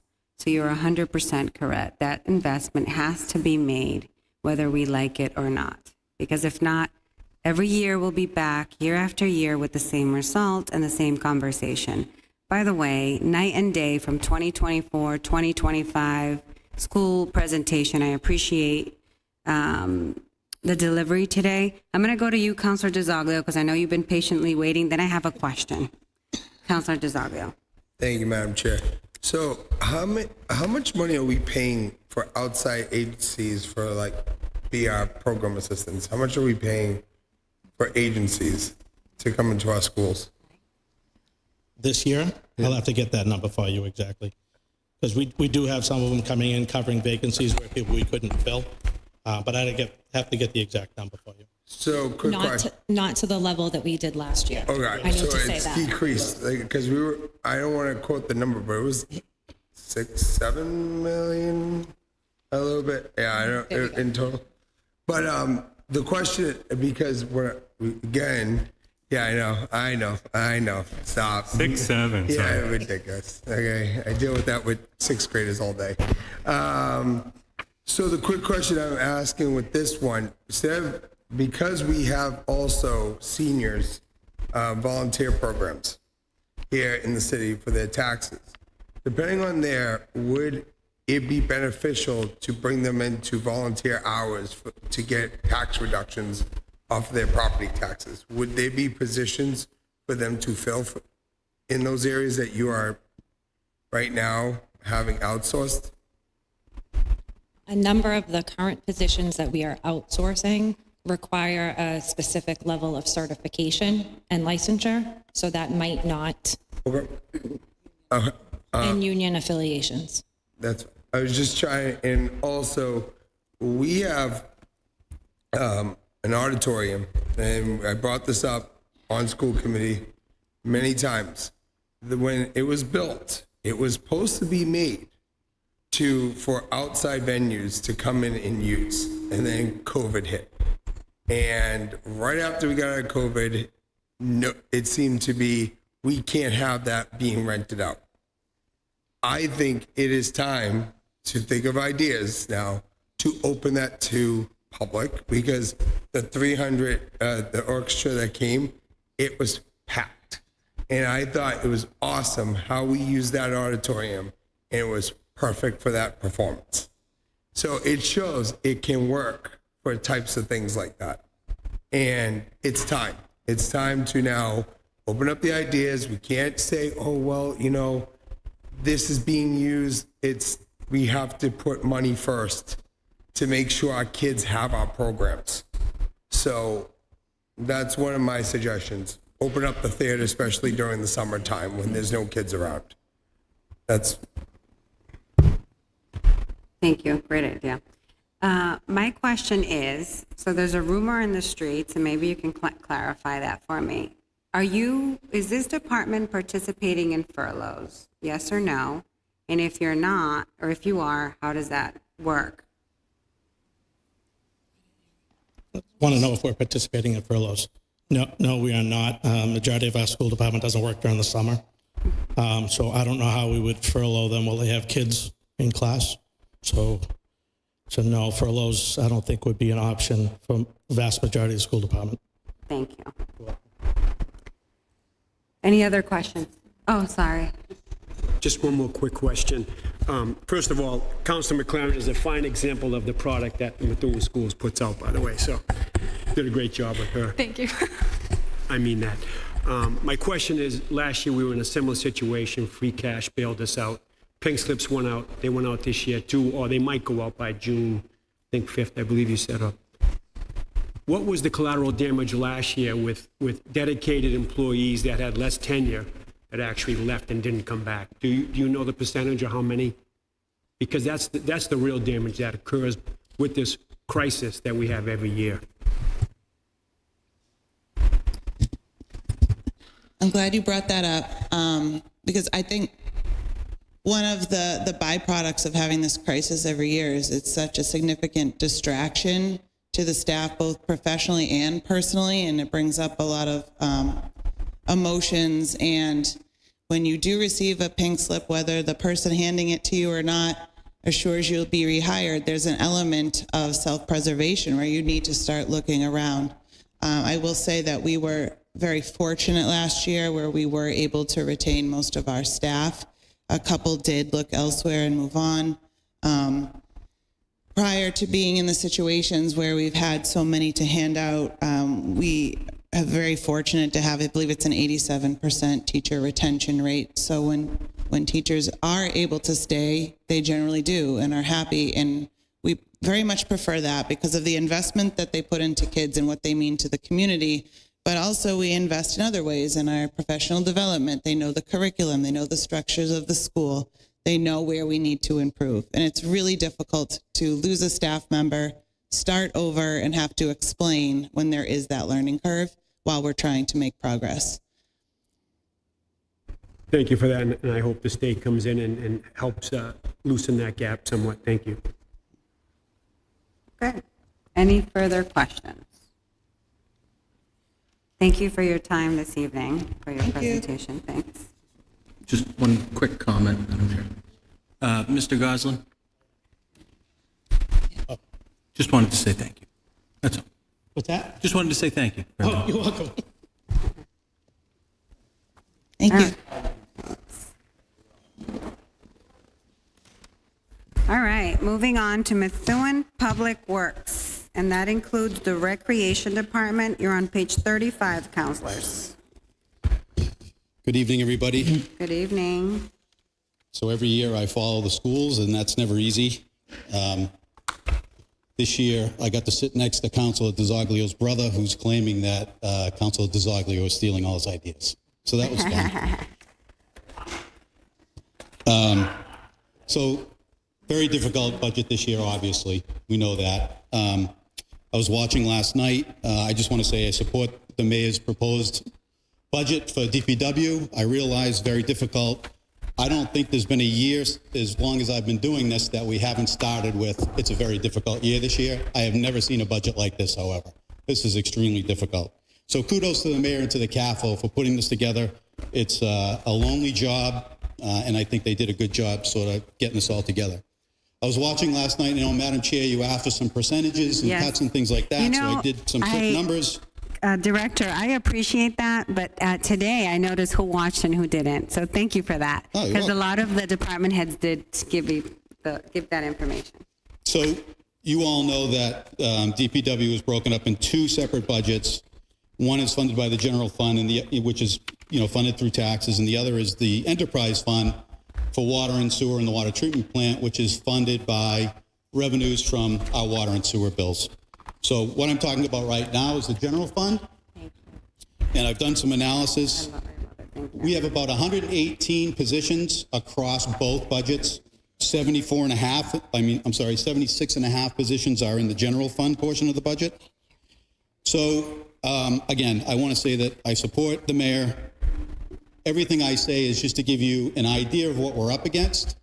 I'm going to make a request at the end here that that reflects on what I'm about to tell you.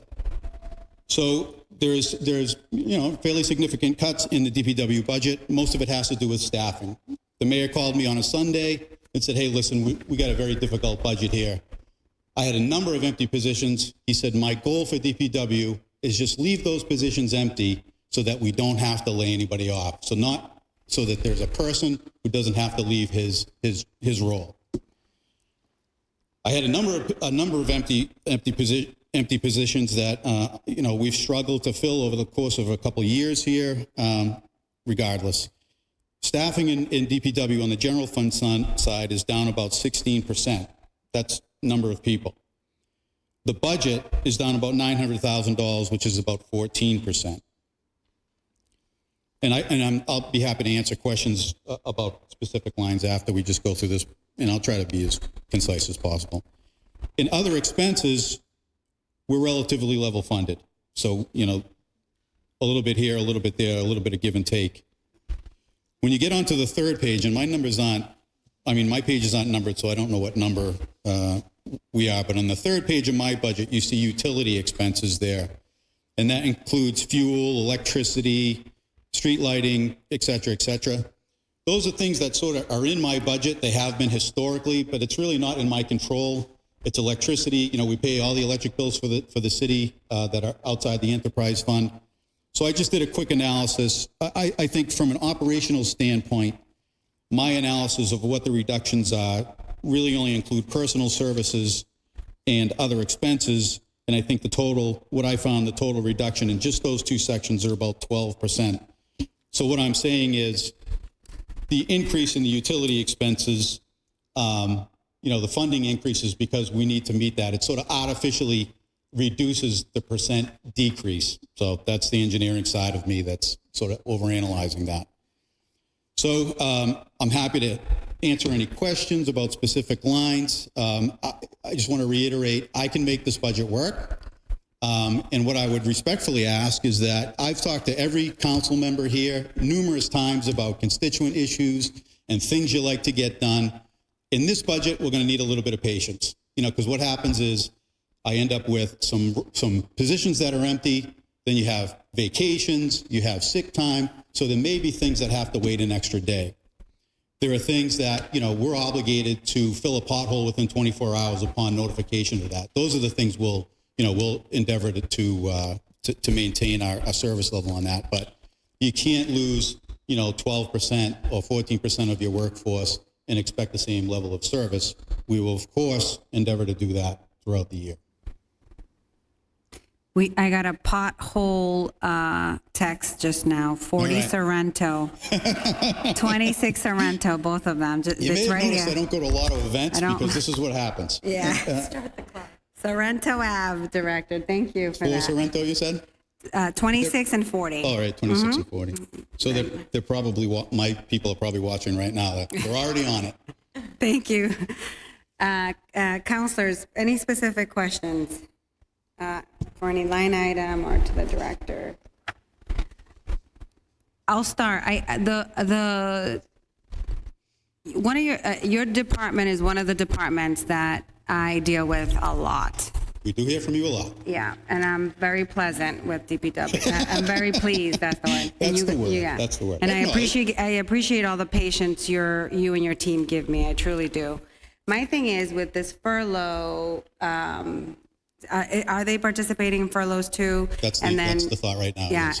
and so like when I look at fire, police, and DPW, to me they're like the same category because they have to be on all the time, right? So with the furloughs and the one person you lost, correct? You said you lost one position. Is that what you said? So we have one person that was a layoff. That's right. Okay. So with that, and you stating I'm going to need your patience, how do you really see that functioning? I feel. So it's going to be we're going to have to do some things differently in DPW, which is going to involve, what's happened in DPW, which I've always sort of scratched my head about, is our divisions become very separate. We're going to have to join forces on some things and maybe get some people trained to do things that they don't typically do. This is the first year that I've had people not respond to an emergency event like a water main break or even I had people leaving snowstorms. This never happened to me. And now we're getting into, frankly, people are taking a second job. I have people that do Uber and, DoorDash and things like that. And so now they're conflicted because they're not making enough as a DPW worker. That was something I brought up last night with the morale in the building when we were notified of the furloughs. That I felt it. I felt that energy here when I walked in. Yeah. And that we were going to lose people because now, But I know you guys are still working on those numbers and potentially will bring it down to less. So I'm already working on ways that we're going to make this budget work, and I'm also thinking about things that, it's morale is tough. These are guys that are on the lowest end of the scale as far as pay goes. Yeah. Every year we print out, the wages for the entire city, and my guys know that. They see that. But, we have really good people here. I'm thinking about ways that we can work on morale and look at the future. And that's, what I mentioned was I want to respectfully ask you that if we do find some extra money here, or we find different ways to make these work, that you don't forget about DPW. I know you have a lot of challenges here, and you hate to see or lose a teacher or anything, and I don't want you to do that either, but I just, I want you to remember that DPW is taking a hit, And please don't forget them if we do find ways to, to reinvigorate the budget here. When I was looking at the budget, there are two interesting positions, and I just want you to educate me on them. Sure. The tree surgeon Yep. and the tree climber. So the tree surgeon is basically the foreman on a tree crew. I don't know why the name surgeon came about, Okay. but he's the lead on a tree crew. So, and then a tree climber is exactly that, someone who climbs a tree. We don't climb trees. Very dangerous and difficult job. So any of the tree trimming we do is from a vehicle. Okay. The tree climber position that we have two of them. The one we have filled now is someone that we moved internally. We've advertised it several times and we just can't get, that's why it was empty when the issue came up, is we just can't get anybody to take that role. And actually, I have a family member who's a tree climber and they do very well on the outside. Oh, yeah, they pay that very We're just well. not competing with Yeah. actual tree climbers.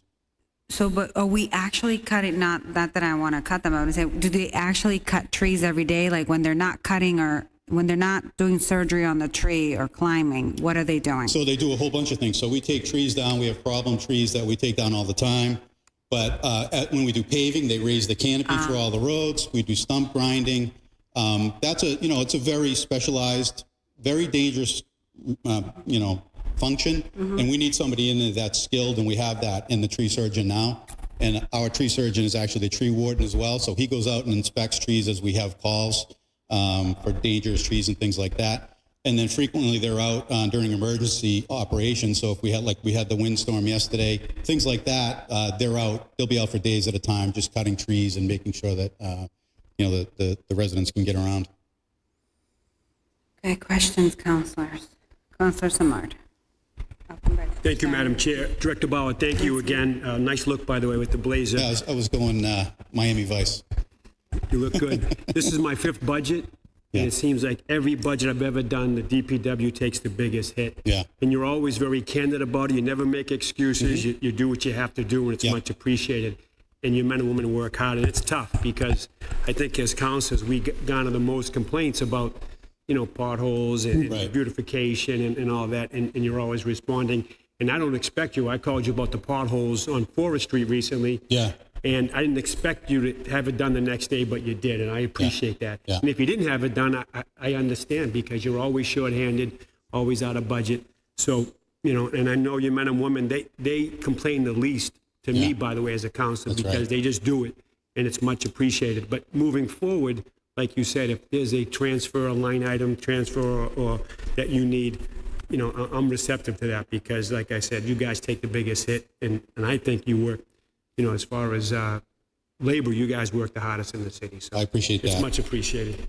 They do understand, and it's always been the way, but I really don't have to stress to my guys the importance. When we get a call from a counselor, it's because a constituent is having an issue, and it may seem minor to us, but it's an issue to them enough that they went out of their way to find their counselor, call their counselor. So we address it right away, and I don't even have to say it. These guys know that by now. It's like, stop what you're doing if you can, address the resident concern. It goes a long way. I appreciate that, Counselor. Madam Chair. Yes, Counselor. Thank you. For you, to Director Bauer. I see here a line for the superintendent vehicle maintenance, $116,000. Isn't it cheaper to buy like a new truck? So that's a person. So Oh, it's a person. yeah. So on the Okay, first okay, page, okay, those are all. I would rather have a truck than him, but we're stuck with him at this point. Okay, all right. It would be a nice truck for 116. Thank you for the too. clarification. And I want to say thank you for your quick responses, leadership, and commitment in pleasure. addressing the residents' You're concerns. welcome. You're Thank welcome. you very much. You're welcome. Counselor Drew, and then I'm going into Zaglia. Thank you, Madam Chair. I'm going to take a line from Councilor Marzin last night. I'm concerned about your overtime. You spent $500 and something thousand in overtime this year. Yeah. Your line item is $250,000. So I'm gonna have to expose my own secrets here. And so what I do is, and this is unfortunate, but this is where we're at. The reason I had so many open positions near the end of the year is because as positions, and we regularly have positions open and we fill them and open and fill them. It's just the nature of construction and what we do. What I do is I get through half of the year, or the second half of the year, is if I have open positions, I leave them open because I never have enough money in my overtime budget. So I can transfer, I make the request, I generally have success with that, and I use the available funds in those lines to fund that overtime budget. What this overtime budget means is I'm going to have to start the year by saying there's no non-emergency overtime. And I've done that throughout the years. We have trouble with the budget. We get towards the end of the year, and I stop any non-emergency. But also, besides non-emergency, you have burials every weekend, and we're going to have to potentially look at what that means to those things. We have people manning all of the high school athletic events, things like that that people don't realize. I have people on overtime at those events. So we're going to start the year off that way. Again, to be perfectly frank, I'm probably going to lose people because of the furloughs, because of the morale issues. And then when those positions open up, and unfortunately, this is the way I have to think, I'm going to have to leave those positions open in order to use that money to supplement the overtime. Okay. I mean, I fully trust you. I mean, every time I've called you, you're very informative. You give me straight answers, and I've asked you for a few things, and you've followed through on them. I mean, power included. Some of them. Yeah, I know you're waiting on a few. I apologize. It's all right. I've learned more about turtles about my time as a counselor. I did get a text about another pothole, and it's pretty much the street behind Walmart at the Loop. Believe it or not, there's a history about that, but that's a rough section.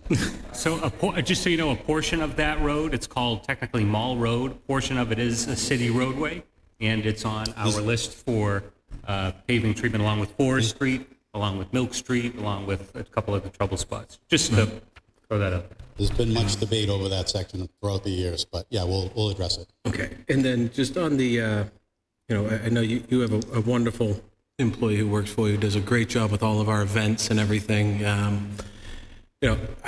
I hope he gets some training in here. Maybe he can learn how to tie balloons and things like that to maybe help curb some of this. I know he would love that. Yeah. So He's a work in Director Angelo's a great guy. Definitely a work in progress.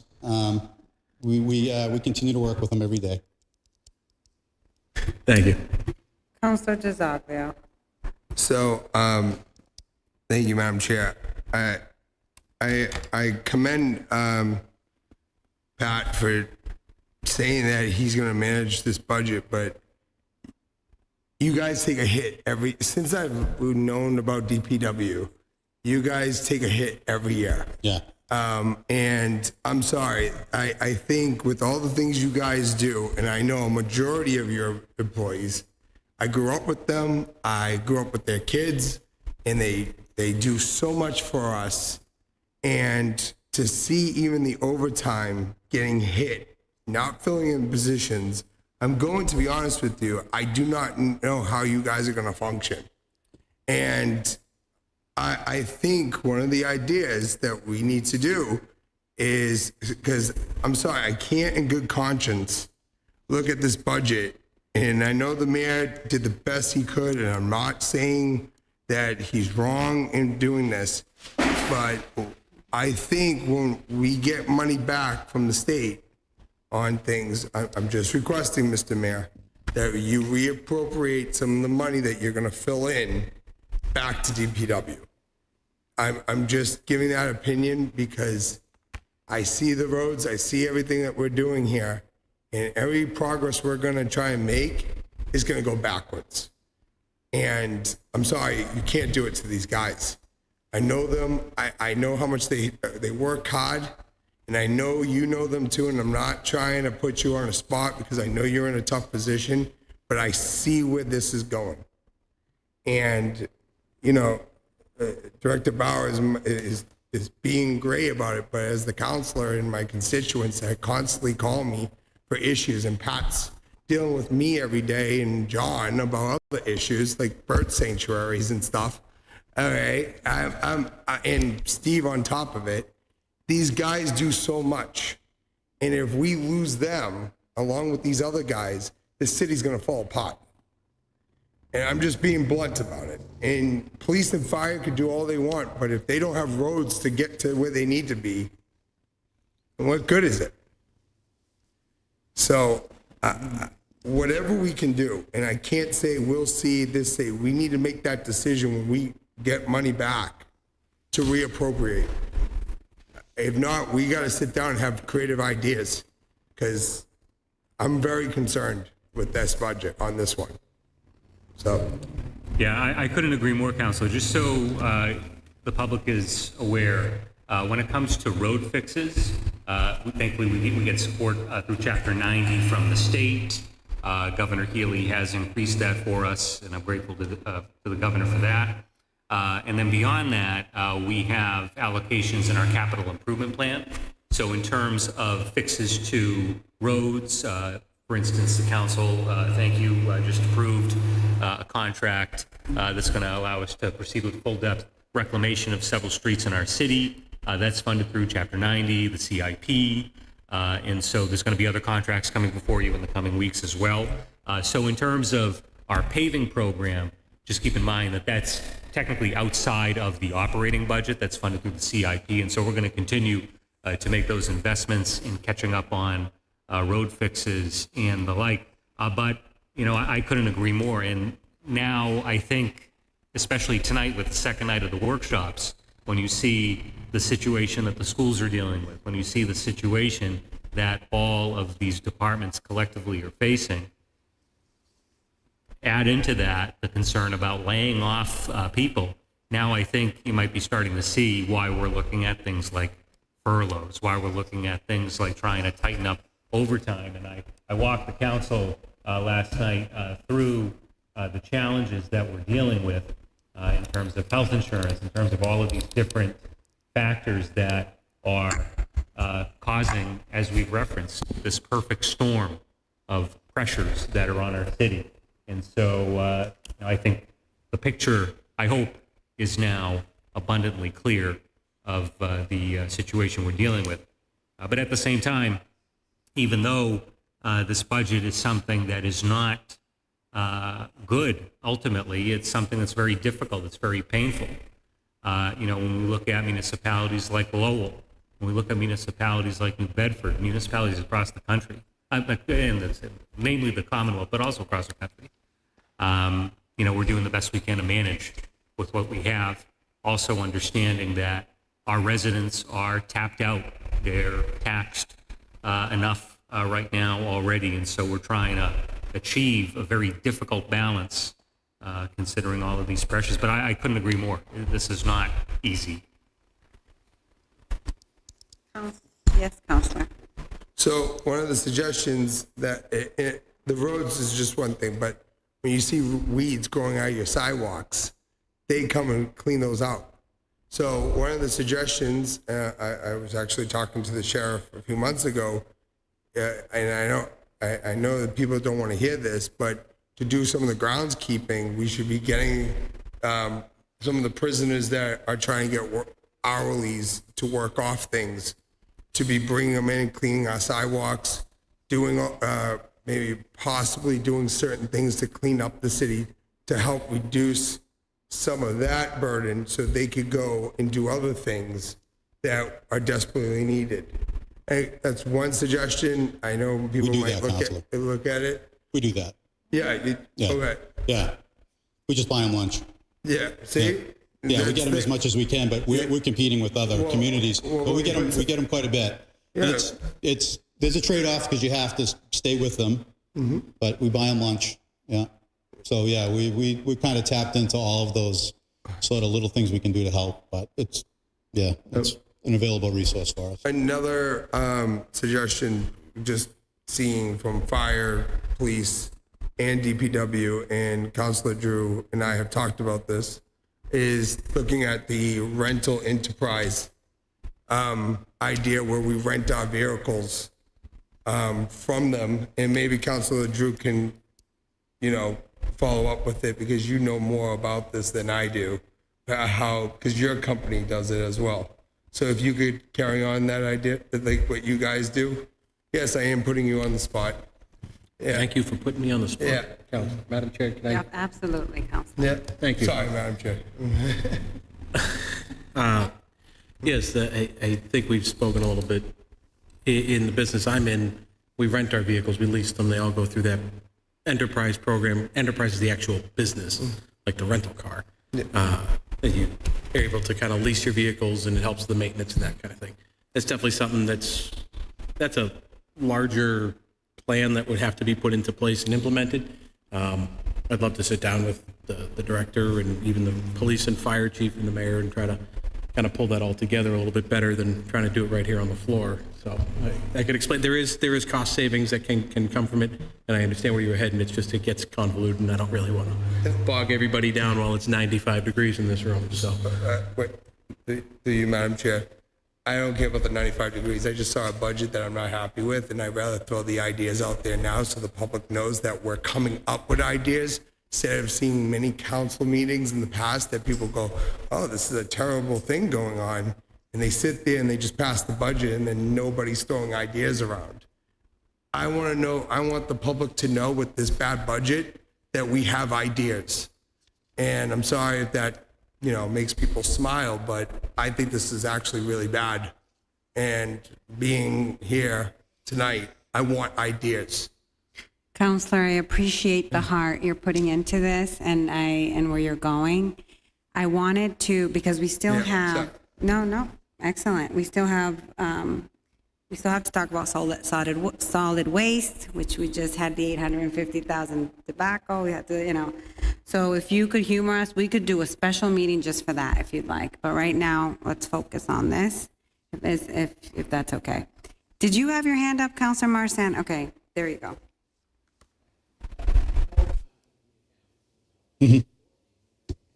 Yeah. We'll make it work. With the burials on the weekend, if we just implement the charge, if we want to bury one of our loved ones on the weekend and it happens to work out and there's an additional charge for the weekend rate, we just have to implement that, whatever that is. That's an easy, right. It's just part of it. Right. It just works out that way sometimes, so we have to do it. Just say thanks for all you do. Yeah, those are the things that we were looking about. I just, I'm concerned about, people are at the worst time of their life, and you don't want to say we can't see it till Monday. So, right. For whatever reason, the burials keep popping into my mind, But there's things we can do. We can incorporate that into our fees or something like that, or keep burials to Saturday mornings or Sunday mornings, or do those types of things. I just use that as an example of those repeating overtime things that aren't emergencies, Yeah. I think that's a great idea, Counselor, and something that we'll get to it, granted, when we get to the enterprise fund, but the overtime line and the enterprise fund budget largely matches actual usage. There's less of a drastic hit to that, and that's what we tap into for like water main breaks and things like that impact the water sewer system. So just keep in mind that. And we can shift all that cost to the enterprise fund because that's where it belongs, right? We can actually stick it there. Yeah. So just keep in mind, when you think of one of the biggest drivers of overtime, those calls in the middle of winter, in the middle of the night to address a water main issue, that's something that we are accounting for being much less drastic in terms of cuts to overtime in that context. We'll get to that separately, but I just wanted to mention that it's separate from the general overtime budget for DPW. Okay. So are we moving on to solid waste? Is that okay? Okay with me. Okay.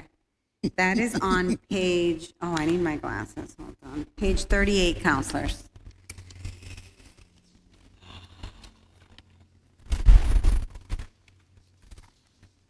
Thanks. Good evening. Okay. So I don't think I need to explain anything about this section of budget. Yeah. So I'll chime in. Last year, in an effort to identify some additional funds to, for instance, help add to the school budget, right, with a lot of issues that we were dealing with in terms of fiscal crunch last year, there were adjustments made to this, additional adjustments made to it. This is reflective of the projection for fiscal year 27 with no reductions to it. So that is an area where if my mindset last year would like to be applied this year, where we could hypothetically use free cash next year for any overruns. That option exists, but given the recent situation, I have not touched it. I appreciate that. I think these are line items we should never play with because they never come in less. They will come in over usually. So, Councilor Drew. Thank you, Madam Chair. I think all of us have learned more about trash and tipping fees and solid waste in the last 18 days or month and a half, whatever it's been. I know what the mayor's saying, that there is money there if we needed to make adjustments, because we do have this position that we're trying to now implement. In your revenue assumptions, you're assuming that we're going to raise the additional barrel fee. The additional barrel fee assumption is being raised from $100 to $250. Now, again, this just goes back to a process. Have we figured out the process to ensure that we're going to collect this fee? Is it the July 1, you're getting a betterment attached to your property on your property tax bill, utility bill, whatever it may be, just to ensure that we can receive that money? Because, I mean, you send that guy an email and he goes, hey, I need your $100 barrel fee. You're going to send it 6 times and he's probably just going to spam and you don't get it. I think we've seen that over the last 4 years where we haven't collected every barrel fee that's needed. And we've left hundreds of thousands of dollars on the table that I hope would eventually we would be able to recuperate. But if we're going to do any sort of cut to a tipping fee, which I know is a hot button issue to everybody at this table, I would say that I would need to know how many barrels, and I don't think we can actually properly know that amount of barrels that we could educate ourselves to know what that offset should be. So we may want to, like you said, not touch it, but I'm sorry. So my next question, I guess, is to Director Bauer. We approved the position of trash sanitation education coordinator, czar, whatever you want to call it. That position works what hours? 6 to 2:30? Well, she would follow the normal DPW hours. So in the summertime, we do 6 to 2:30, and we do 7 to 3:30. So my concern to that is, I think we have an ordinance on the books that says we can't put our trash out before 4 o'clock the night before. Right. And trash gets picked up at 7 o'clock in the morning. Yeah. So how are we going to implement fines or ensure that people are doing the right thing if the person that we have doing this job isn't there during the times that the trash is out? So if there's a particular area that Harvey's going to pick up 7 o'clock in the morning, they're not supposed to be picking up before 7 o'clock. If there's an area we need to address that gets picked up first thing by Harvey, we can say, Harvey, we need you to change your day, and we're going to go through at 7 o'clock in the morning and tag barrels. So it'll be coordination with Harvey. Harvey's already committed to send a person out with Karina, who's in the new position. So we'll have that direct coordination, every day that she's going out in the field to tag those. So I don't expect, there's inherently going to be some overtime in that. With this budget, we're going to keep that to a minimum. That was kind of where I was going with that. Yeah, there has to be here and there. I don't expect that she's going to be out every single day. The pilot programs that we ran were instantly successful. We turned certain streets right around. So I don't expect that we're going to have to go back to the same neighborhoods. I think we're going to be largely successful. Maybe we go out 1 week a month after we get some momentum. Okay, I want to make sure that I don't know how this role is working, if you're going to utilize this position to get a grasp around what added barrels are out there. Sure. I know that's been something that has been a hot button, so we know for sure. I know we've heard from, Harvey was standing there and they said 4,500, and I think that was a little high, and then we heard a number of 1,300. We obviously don't have that hard number. Right. So, to me, step one of that position is to identify that. Yep. And that, to me, you should be able to do in a month and a half of just working every night. They put them on the street for you. You just got to go around and count the numbers. Right. Yeah. Yeah. We have someone in the position who's very motivated. just almost to the point, she'll call me, text me every day. We need to give her the tools to be successful. So she's driving around in an SUV. We need to find her a truck. She's going to address a call for, garbage dumped on the side of the road, and she's loading it into the back of an SUV. She's using an old desk from the dump. Not complaining, but she's great, and I don't want to have to keep pulling the reins on her because we're not giving her the tools to be successful. So that's on me, and we'll get there with that. But she's got a lot to do, and she is really, I'm excited about her in the role because she is not shy. Thank you. Well, If I could answer one of the questions. So when it comes to the collection of fees and the like, first of all, I think this came up during the recent trash kerfuffle. The concept of the renewal system isn't contemplated in the actual ordinance. That's something that I think we need to get after in short order, simply because there isn't any type of framework actually built in for us to implement. But in terms of what we have hanging out there for fees that need to be collected, the thinking that we have one of our own internal revenue assumptions that wouldn't require a vote or anything is to collect what's owed right now after July 1st, and that would be revenue for this budget, if that makes sense. So we're a little creative in terms of the timing, but that is one of the assumptions built in here, so we'll hit it July 1st. So when I believe Councilor DiZoglio, and I'll put you on the spot, is working on an ordinance to try to put together the trash barrel fee getting paid for. I would hope that Councilor would put a solid hard date of just the entire city is one day, and we're not going like, oh, you got it on May 1st and you got it on the 17th of June. It's just, so I'll let you speak on that one there, Councilor. So, from my understanding, being in this role for only 5 months and seeing the process of the trash when it was put in, not to be blunt about it, it was just put together. There was no process.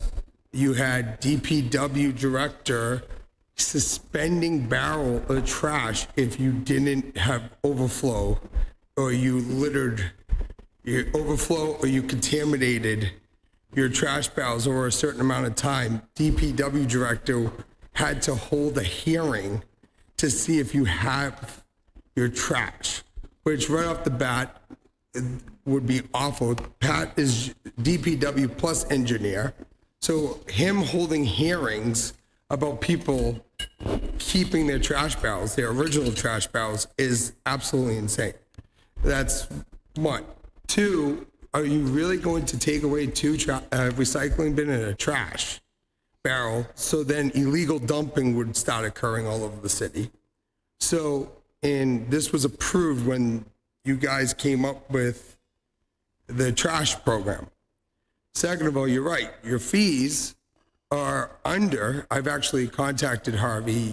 We should be at 175 because our barrel by tonnage is 170. So be good because of the inflation and the current environment that we're in right now. To go to 250, people are not going to probably pay for that right now. And you're going to get rid of that barrel and they're going to start illegally dumping.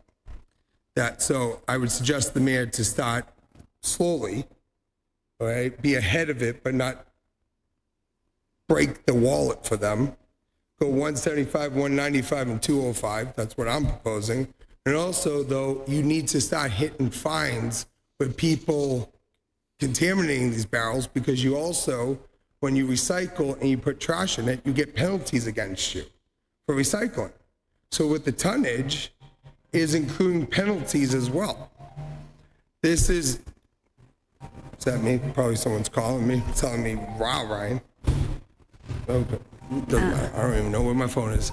But that, we need, hit the button. Oh, it's an alarm. Somebody's calling about a pothole? Yeah, probably a pothole. Sorry. Anyways, But to continue this conversation, we could continue more because the whole ordinance itself should be scratched and redone because it was put together and you have no process. In the last 3 years, you guys were collecting fees or you weren't. We weren't. And there was no penalizing of those people. So you should be penalizing people for late fees as well. So you are with the 13 also, I'm sorry guys, I did do all my research on this topic for this budget hearing. Your 1312 barrels that you brought up was the original 1312 that was initiated. Over time, what Harvey was saying, the 4,000 barrels he mentioned included extra barrels. Also, if your barrel was broken, they did a replacement. So they actually, that is a correct number, but it was in the wrong format. So to make clear up what it is. So since then, you have a list which went through your office or Neil's office first, and now it's in your office. So the last 2 years, you had someone collecting that money. We should have had a notification sent out for a late fee. Also, DPW should have been notified when people weren't paying the late fee or paying the fees, and you should have been driving around taking barrels. That would have lowered the tonnage, not by a lot, but it would have done significant. And right now it's in with Haley, and we're currently going piece by piece of it to hopefully bring it to the floor. Yeah. I think we need a special meeting just on that ordinance. Or if worst case scenario, could always work for Harvey now. So these are all things that really should be in that ordinance. So I think it's a great idea. Councillor Valley. I just have a quick question for Director Bauer. Councillor DeSoglia mentioned the trash contamination. How is that going to be determined? Is the sanitation coordinator going actually through the trash? Yes. Yeah. So that's what they about do. the privacy, the residents' privacy? Like. Yeah. So actually, she'll open the barrel. She's not going to dig her hands in there. But honestly, we're at a stage right now where people aren't hiding it. They're putting trash bags full of trash, right? They're filling the whole barrel full. So at least in the beginning, it's not going to be difficult for her to recognize the contamination. And one of the things we talked about was having her come and visit the council at some point. She's going to go to where our recycling goes and show you how they dump all the recycling on the ground, and they make an assessment of what is the contamination. We've had trucks turned back.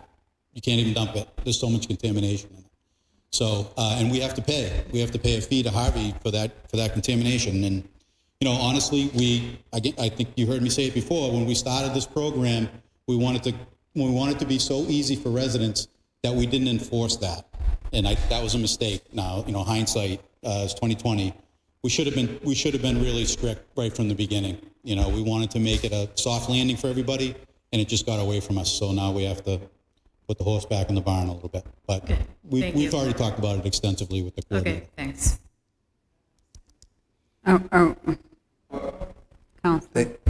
And also, Councilor Samad will also be able to tell me as well. When your barrel hits the street, it's no longer private. It's public, and people can actually go through it. Correct? Yeah. Yep. I'm keeping that on my property line. Just joking. All right, so we're good on waste. I feel. Do you guys feel you have more questions or concerns? Okay. Next on the agenda, it is legal services. Oh, water and sewer enterprise. Enterprise fund, yeah. Yeah. So the enterprise fund, as I mentioned, is the other part of DPW. 43, page 43. Sorry, thank you. Everything that's in this budget is funded through water and sewer bills. Mm-hmm. So anything you see on here is not reflected on our tax bill, unless, of course, worst case scenario is our water rates get to a point where we are unable to cover the expenses here. Then it would go to, we would be covering the enterprise fund with the general fund. It's never happened. It's never going to happen. We just got to be aware of that. Yeah. Because we are talking about addressing our water and sewer rates. I think we've done it twice since I've been here in Methuen. I've done it a number of times in my career. It's uncomfortable because the rates go up. This budget, however, I'm here to talk about this budget. The personal service is down just a couple of positions, only 4%. The remainder of the budget, or the budget as a whole, is essentially level funded. This is a budget, these are positions where we're continually trying to find people. We are on the lower scale as far as pay goes. People are going to other communities for $6 more per hour for some of these positions. In future years, you will definitely be hearing from me about, working on that wage and salary scale. So our enterprise fund, our balance should be a good rule of thumb is 12 to 15% of our budget. What we're seeing is we're having requirements from DEP regarding lead and copper. We have to address those. Just briefly, we have to go through the entire city, and any water service where we're unsure about what material type it is, we have to replace it. So we go and we've done potholes throughout the city, and I can't tell you, Darla Renza, Megan Wintour, who is the acting superintendent at the water treatment plant, did a fantastic job. When it comes to these type of programs, it's something that DPW and the city can be proud of because we're generally ahead of the curve. We're ahead of many other communities when we're addressing these DEP, mandated programs. So we've been out. We're going to catch up on this, but part of the the lead and copper rules is going to be, the first year in order to meet that, we have an estimate from our consultants is going to be $1 million. So right away, we're looking at $1 million increase in that. You'll see that on the CIP side. The water rates in the enterprise fund also fund the CIP portion so anything CIP related from the enterprise fund. So all of their trucks, all of the equipment at the water treatment plant, everything that qualifies for CIP is paid for through the water and sewer bills. So we need to make sure that we're analyzing the water and sewer rates, because what you'll find by the time you figure out that you're in the hole, you're in so deep that you're going to have, and we did this the first time I was here, was before the CAFA was here. My first day in Methuen back in 2014, the town accountant came to me and said, you're in the hole in water and sewer. We looked at it. We needed a 50% increase in our rates. And that doesn't go over very well. My recommendation, and your brother was against me, was that we look at this every year as part of this process, and that we can continuously, because you're going to get a 1% increase or something like that. If we continue to wait 3-5 years, you're coming up on these huge increases on the water rates. So we're due for one right now. The analysis they put together, we've used a consultant who does only water and sewer rate studies. They do a fantastic job. They don't leave anything out. It considers everything, but I can tell you that it's going to go up. And, that's uncomfortable when we have to do that to our residents on top of a year like we're having now. Mr. Mayor. Thank you, Madam Chair. Completely agree with what the DPW director's been saying. I've been trying to plant this seed now, going back, I think, a couple of meetings, just talking about how this is something that we need to keep up with so that we don't have this issue of sticker shock when we don't make changes. And it's drastic all at once, and nobody likes that. Nobody likes increases anyway, but especially when there's sticker shock. I want to mention that there are 2 new investments in the Water Sewer Enterprise Fund. So, as we all know, the source of our drinking water is the Merrimack River. And up until now, we have not had a couple of things that I think are really important, especially considering the fact that the river is the source of our drinking water. Number one, the river, especially during the summertime with boaters and the like, tends to turn into the Wild West. And there is minimal opportunity to have patrols of the river, especially within the Methuen section of the river. And so in the budget, in professional services, we're including additional funding to allow us to get out there on the river and provide for patrols of the river to, A, of course, ensure the safety of people who are out there trying to enjoy it, but B, keeping in mind, again, this is the source of the very water that comes out of the tap that we rely on in our city. There is also a new line item in here for environmental and general river cleanups. All right, this is something that has never been included in our actual budget. We've gone to free cash in the past. We've gone to the DPW professional services budget in the general fund to cover this type of initiative. And so this year it's in the water sewer enterprise fund because, again, we're addressing the very source of our drinking water.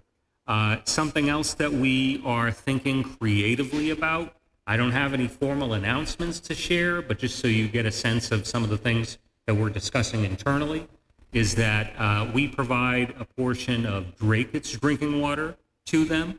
I think that we have a great opportunity to generate revenue by engaging in establishing connections with other municipalities that neighbor Methuen.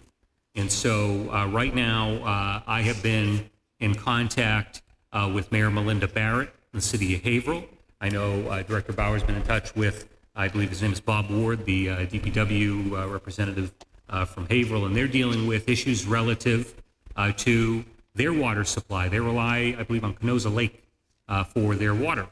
And the lake has been down, and it's anticipated to be down over an extended period of time. And I believe roughly a decade ago, Pat, we started the process of trying to establish a connection with Haverhill. Yeah, it was a little bit longer than that. Yep. Yeah, it just never came to fruition. This year, we're actively in the process of working on establishing those connections so we could potentially sell our drinking water to the city of Haverhill at times when their water supply is down. Something else, and actually this is something that I think I called you last week, and I had a thought in my mind and it escaped me, and it's back in my mind, and I'm going to share it now. You haven't heard this yet from me. But one of the other municipalities in the Greater Lawrence Sanitary District is Salem, New Hampshire. Yeah. Salem, New Hampshire is dealing with a water shortage as we speak. And so I don't know if that's even a possibility. Maybe we can connect offline. But again, this could be an opportunity for us, of course, to invest in our own drinking water supply, which is the Merrimack River, but also explore revenue generating opportunities with our neighboring municipalities to alleviate their own water issues while providing for some financial relief for us. So nothing is official, nothing is formally established. However, this is an ongoing conversation I'm having with Mayor Barrett, and something that I think we should really consider getting after. Thank you. Okay. Is it all that AI use that's taking our water? I don't know. I think that Haverhill is having an issue, but we're in a great spot. We're above the Lawrence Dam, so we have more than enough water. Really, the restriction is via the permit with DEP and our ability to treat it at the water treatment plant. But we have the ability to sell that water, and over the years, we lost. I think it was the yogurt company was 1 million gallon a day purchaser of water, and we lost them years ago. That would be, we had heard from the owners of the new facility at the top of Old Ferry Road, and they had a buyer or someone who wanted to lease or something that was also 1 million gallon a day user, and something like that, that can completely offset all of the increases to our residential users. So something like that, and the opportunity in Haverhill is just, that's fantastic. That's great. What's that position called that patrols on the water? I couldn't find it on the list. Oh, so we simply put it in the professional services line, not identified separately, but the funding's in there. Okay. Question, Councilor Drew. Thank you, Madam Chair. Mr. Mayor, thank you for all the ideas. I appreciate you coming up with ideas during this time. At least somebody's coming up with ideas. Thank you. We have more here too. There's a big idea board over there. Yeah. Okay. Director Bauer, on the water services going to the houses that you were kind of talking about, are we putting those back? We end up trenching, like the homeowner ends up putting the main in? Do we put the main in? How does that work? So Arlington Neighborhood Project, for example, we replaced all of the water mains and then all of the services from the main into the house. So that was because we wanted to complete that project, and I wanted to end my presentation with an update on ARPA because I wanted to end on a high note, and all of those projects are beginning to wrap up now. It's $30 million of infrastructure projects that we wouldn't have had any other way. These projects would have never been done. But anyway, for the water service, The city is responsible for the service up to the corp. So the corp is typically at the back of the sidewalk, for example, somewhere in that area. And then the homeowner is responsible from the corp into the house. And we've always done, and that's just the way we've always done it. For the sewer, the homeowner is responsible from the house to the main, which is counterintuitive, but that's the way we do it. Okay. I think the idea of somebody patrolling our rivers is a phenomenal idea. I've had a lot of people call and complain about that, so I hope that we leave that in there. And as you said, committee member DeZoglio didn't like increases like that, then I am 100% for it. Yeah, I don't know. I never got to talk to him about it. I wish he was still here, but yeah, he was an opponent. So thank God we have the other DeZoglio now. You're going to be getting a call, Councilor Drew. I have a sneaking suspicion. Any other questions for the director? All right, I spoke with the water department, and she did say we must do a increase because we were at one point at the lowest, like you stated. Then we were with surrounding communities, then we were at the higher tier. Yeah. And now we're going way down to that lower tier again. Yep. And when you see car washes trying to come to the community, as somebody that's in the field of real estate, you know we have low water rates. That's right. We also sell bulk water at the water treatment plant, and we'll get people that'll drive 2 hours to get a container full of water just because it's pennies on the dollar to other communities. So that's something we can bring as we do the water rate analysis. We can bring those types of things because we want to raise those rates as well. Perfect. Thank you. Thank you for being here this evening. Okay. Thank you very much. For your time. Legal services, page 25. Madam Chair? Yeah, Can we make sorry. a motion to just take a 5-minute break? Oh, I know absolutely. a couple Why didn't you people might ask for one last night? I was dying. I know. Thank but you. We'll take a motion for a 5-minute recess. Second. Motion by Counselor Drew, seconded by Counselor Samard. All those in favor? Aye. It is now 8:53. We'll resume by 9. Thank you.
For your patience, we are coming back to the workshops. Today is May 20th, 2026. It is 9:03.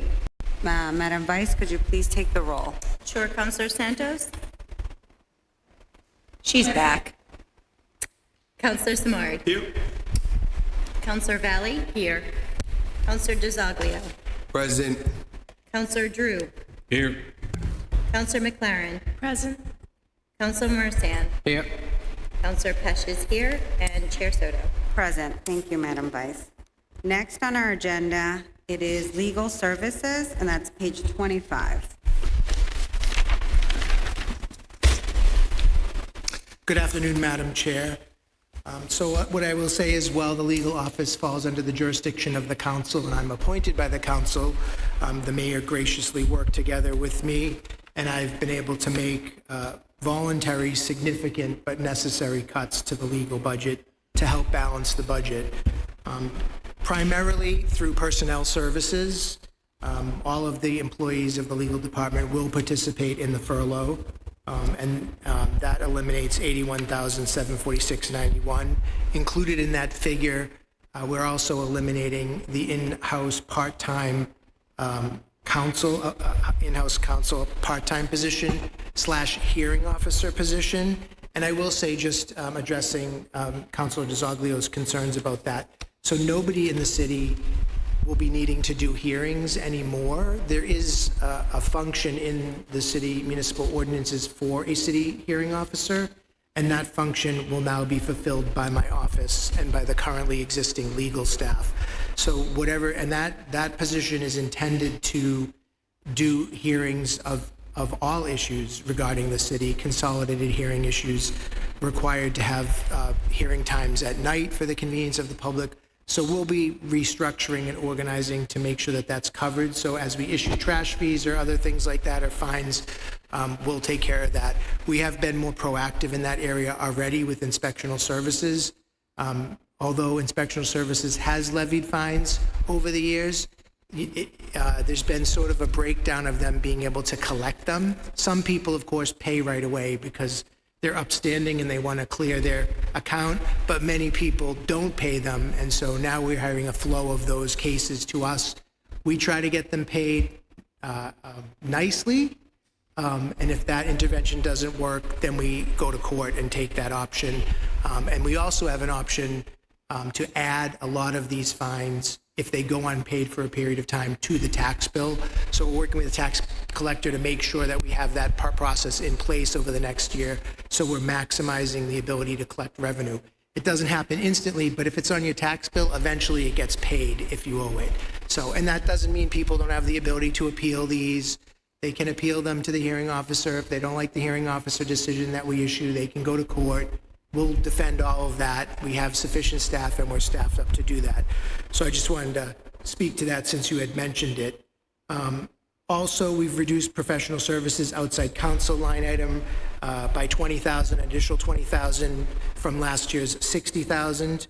As legal is now fully staffed, it continues to expand the cases we're handling in-house, saving money not only by not hiring outside counsel to address issues, but also by assisting the treasurer, the assessor, the retirement board, as well as others with cases and various issues that used to go outside.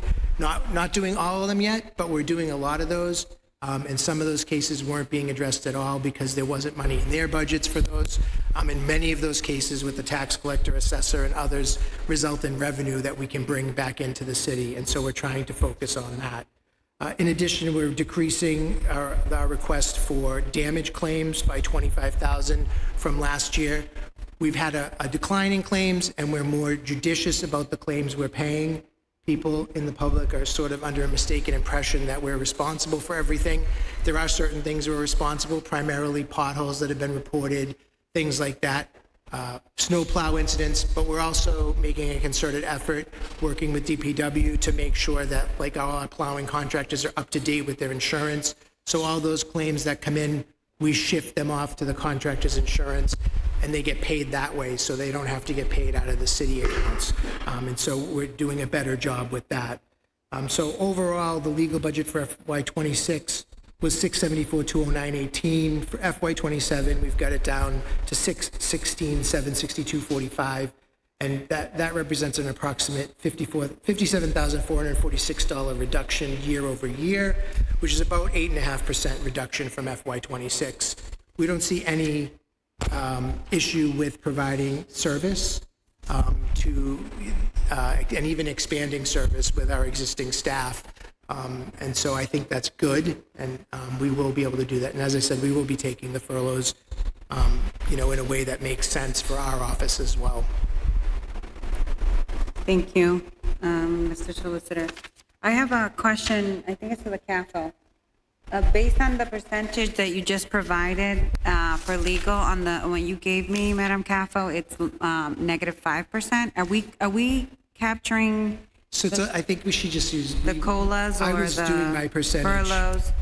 Yes, so I was doing my percentage just straight what I was allotted for this year, which I think there'll be some left this year that will return to the general fund. But the bottom line last year approved was 674,209.18. If the mayor's budget is approved, it's going to be 616,762.45, which is approximately an 8.5% reduction in total from last year. So I don't include encumbrances, so in that 674, this $25,000 encumbrance that I wouldn't have included in my number. So, but these percentages you provided to us, do they include the, you know how we did the math yesterday, and some departments were reduced, let's say 4%, but it didn't account for the cost of living increase? This doesn't, or it does? This does include the cost of living. It does? It does. Okay. Yes. yeah, and my budget includes the increases. There's a couple step increases in the middle of the year. They're included in my budget. So Thank you.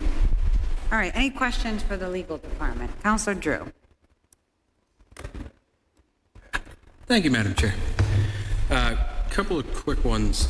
So briefs, recordings, fees, etc. You have a line item of $10,000. Last year, it looks like you used to date about 422.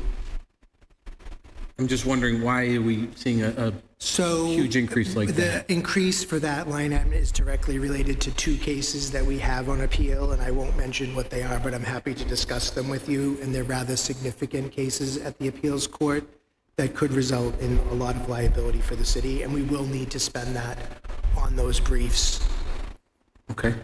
I mean, not all of it. Whatever we don't spend will return to the general fund, or it can be transferred for another use. So I look at it, it was a 10x. It's like, usually that's a substantial increase, so it's wanted to see the true. We reasoning. usually don't really use that much. It's usually folded into professional services or something else. But in this case, we could see that was headed that way, those two cases. So Okay. I did want to also mention just something that I didn't mention. So our office, although we do provide a lot of service and save money that way, it is a revenue generating office, and we've generated a lot of revenue last year. So we brought in $600,000 from the Murphy's Farm mediation when they were offering zero. We did a lot of facilitation of the Oakland Avenue school sale, which is bringing in, as you know, $2,680,000. Or if it's refinanced, $15,000 a month for 5 years, over $5 million. $500,000. We're working on a couple tax cases where there's $500,000 or more owed by corporations or individuals. That's the total, not by both. And we're pretty confident we'll be able to recover those in the next fiscal year, which will bring in additional money to the general fund for the budget. So a lot of the work we do does also generate revenue, and I don't want people to lose sight of that. We're not just writing briefs and not collecting any money. We try to collect money where we can and correct systems that enable the city to collect on a lot of debt and things that sometimes have not run so smoothly here. And just to finish, my last one was the expenses line. You have $16,000 up from your budget from last year, which is $13,000, so about 20% increase. But what I'm seeing is you've only spent to date about $9,000, which is about 69% of your budget. So again, why we're increasing that by another $3,000 Yep. when in reality, I mean, would that Sure, and so suffice? that increase accounts for primarily our move to the E-code system. So we are already under contract to move the city municipal code and charter to the website. And so that'll be a really welcomed change for everybody because it will be live updated monthly after the council meetings. So the ordinances will be automatically updated. The resolutions and orders will also be on the site and searchable. We did have another system a while ago, and it was abandoned because it was getting too expensive. It worked. I mean, it did work, but this system will work better. It's the E-code system that's in use in many municipalities around, and you can go online and see it. It also allows you to like pick a section, search. You can download whole ordinances, but the most important part is it allows us to on the fly live update, so the code will always be updated. The zoning code in particular, people ask for that a lot, and having it up to date and available on the website will be very helpful to people in the building trades and other places as well. So, and we will also we also have the ability to have them print hard copy that can be sold to people that want that, especially the zoning portion of the building code. People like to get in hard copy, so that's primarily the additional expense. Some of it, a little bit of it is an increase in Westlaw expense, which is the legal research tool that we use, and we really do need that to keep that. So, Okay, so just those two things are kind of driving that up a bit. So, okay, thank you.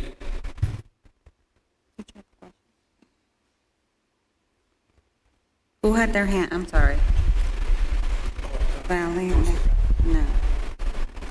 I have a question. Sure.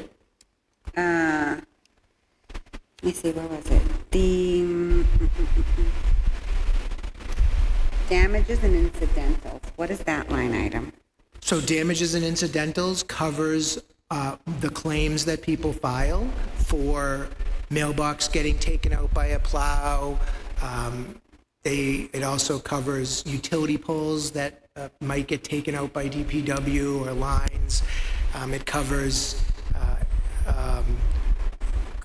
city vehicle collisions with people when they're below our insurance deductible. I try not to file those claims if they're below our deductible because it doesn't really do anything for us except increase our insurance rate. So, but I will say we generally do a very good job of settling most cases for less than their value. So we're not, people in the public, just a note, the city is not an insurer. So we're not necessarily responsible for a lot of things that happen unless the city is negligent. And in many cases we're not, but we still try to work with people if we were responsible for some kind of damage. I will say DPW is fabulous about, we have a close relationship with them. If something happens and the DPW folks can fix it, then instead of paying a claim out of damages and incidentals, we'll send them out and they'll fix it. And we just did that with a fence, a couple fences and things like that. And people are generally amenable to that. They just want it put back the way it was. And so we try to do that as well. All right, if there are no further questions, I can move on. We don't have reserve fund. The CAFO explained, Madam CAFO, if you'd like, just for the record, to state about the reserve fund. Sure. You can see on page 42, we did include the line just for transparency and historical. You can see, where is it? It's about middle of the page. You can see that in 24 and 25, we did budget for funds there. That is something that historically has always funded something there. The idea being that it would pay for 1 to 2 of the deductibles. So if we have our liability insurance, our deductible is $25,000. And so we would put it there and be ready in case we needed it. And you can see in fiscal year 24, we didn't actually use it for damages. We transferred it for another use elsewhere. And in 25, we didn't use it. So in 26, we decided not to budget for that. The solicitor kindly pays for pieces of that from his damages and incidental line. And if anything were to come for the full amount of 25 or larger for any reason, we would come to council and ask for funding that way, via transfer or something. So this year in 26, we did not need to budget that, and so we've decided that seems to have worked. And knock on wood, I shouldn't have said that out loud. And so we are doing the same for 27. Perfect.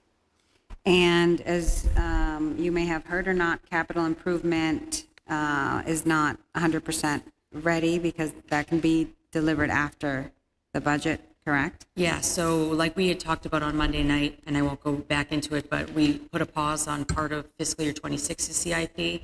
So that's kind of affecting what 27 CIP looks like. So there's going to be some work to do there as far as figuring out what we still need to do for 27. So we're working on that, but we really wanted to get through this first. So the CIP is just going to also be paused for now. Okay. So unless you have any other further questions, concerns that you'd like to discuss now, I will take a motion to adjourn. I'm sorry. Yes, of course. Briefly, I just want to, I was able to watch last night's budget workshop today on YouTube, and just want to thank all the department heads that presented. I want to thank the CAFO for a great job, the mayor also, and I thought the chair ran both workshops very well, so thank you. I appreciate that, Counselor. From one of my hardest, toughest counselors on me. I do, I truly do. Madam Chair, Yes. I just wanted to take a minute to recognize you as well for your leadership during this Thank you. process, leading the council through a difficult budget season, and I just wanted to take a minute to acknowledge you and thank you and express my appreciation for your partnership. Thank you. I appreciate you both. I appreciate the council. It has been 2 intense days. Last night we were here, I was fried, 5 hours. Today we're at 4 hours and change. Tomorrow you can make it 20 minutes or 4 more hours, but tomorrow's the day. It's a first read, so come ready with your numbers or your comments, and I'll give you an explanation of how that's going to run at the beginning. There'll be obviously some announcements, but yes, tomorrow is day 1, and then after your holiday is day 2 of the budget hearing, second read. Okay, well, thank you again, and we will see you tomorrow. We do have public hearings tomorrow, so they start at 6, 6:15, and then you have the 6:30 is the first read, okay? So plan at least for an hour or more. Yes, motion to adjourn? So moved. By Counselor Samard, seconded by Counselor Drew. All those in favor? Aye. It is now 9:21. Good night, Methuen. This meeting's adjourned.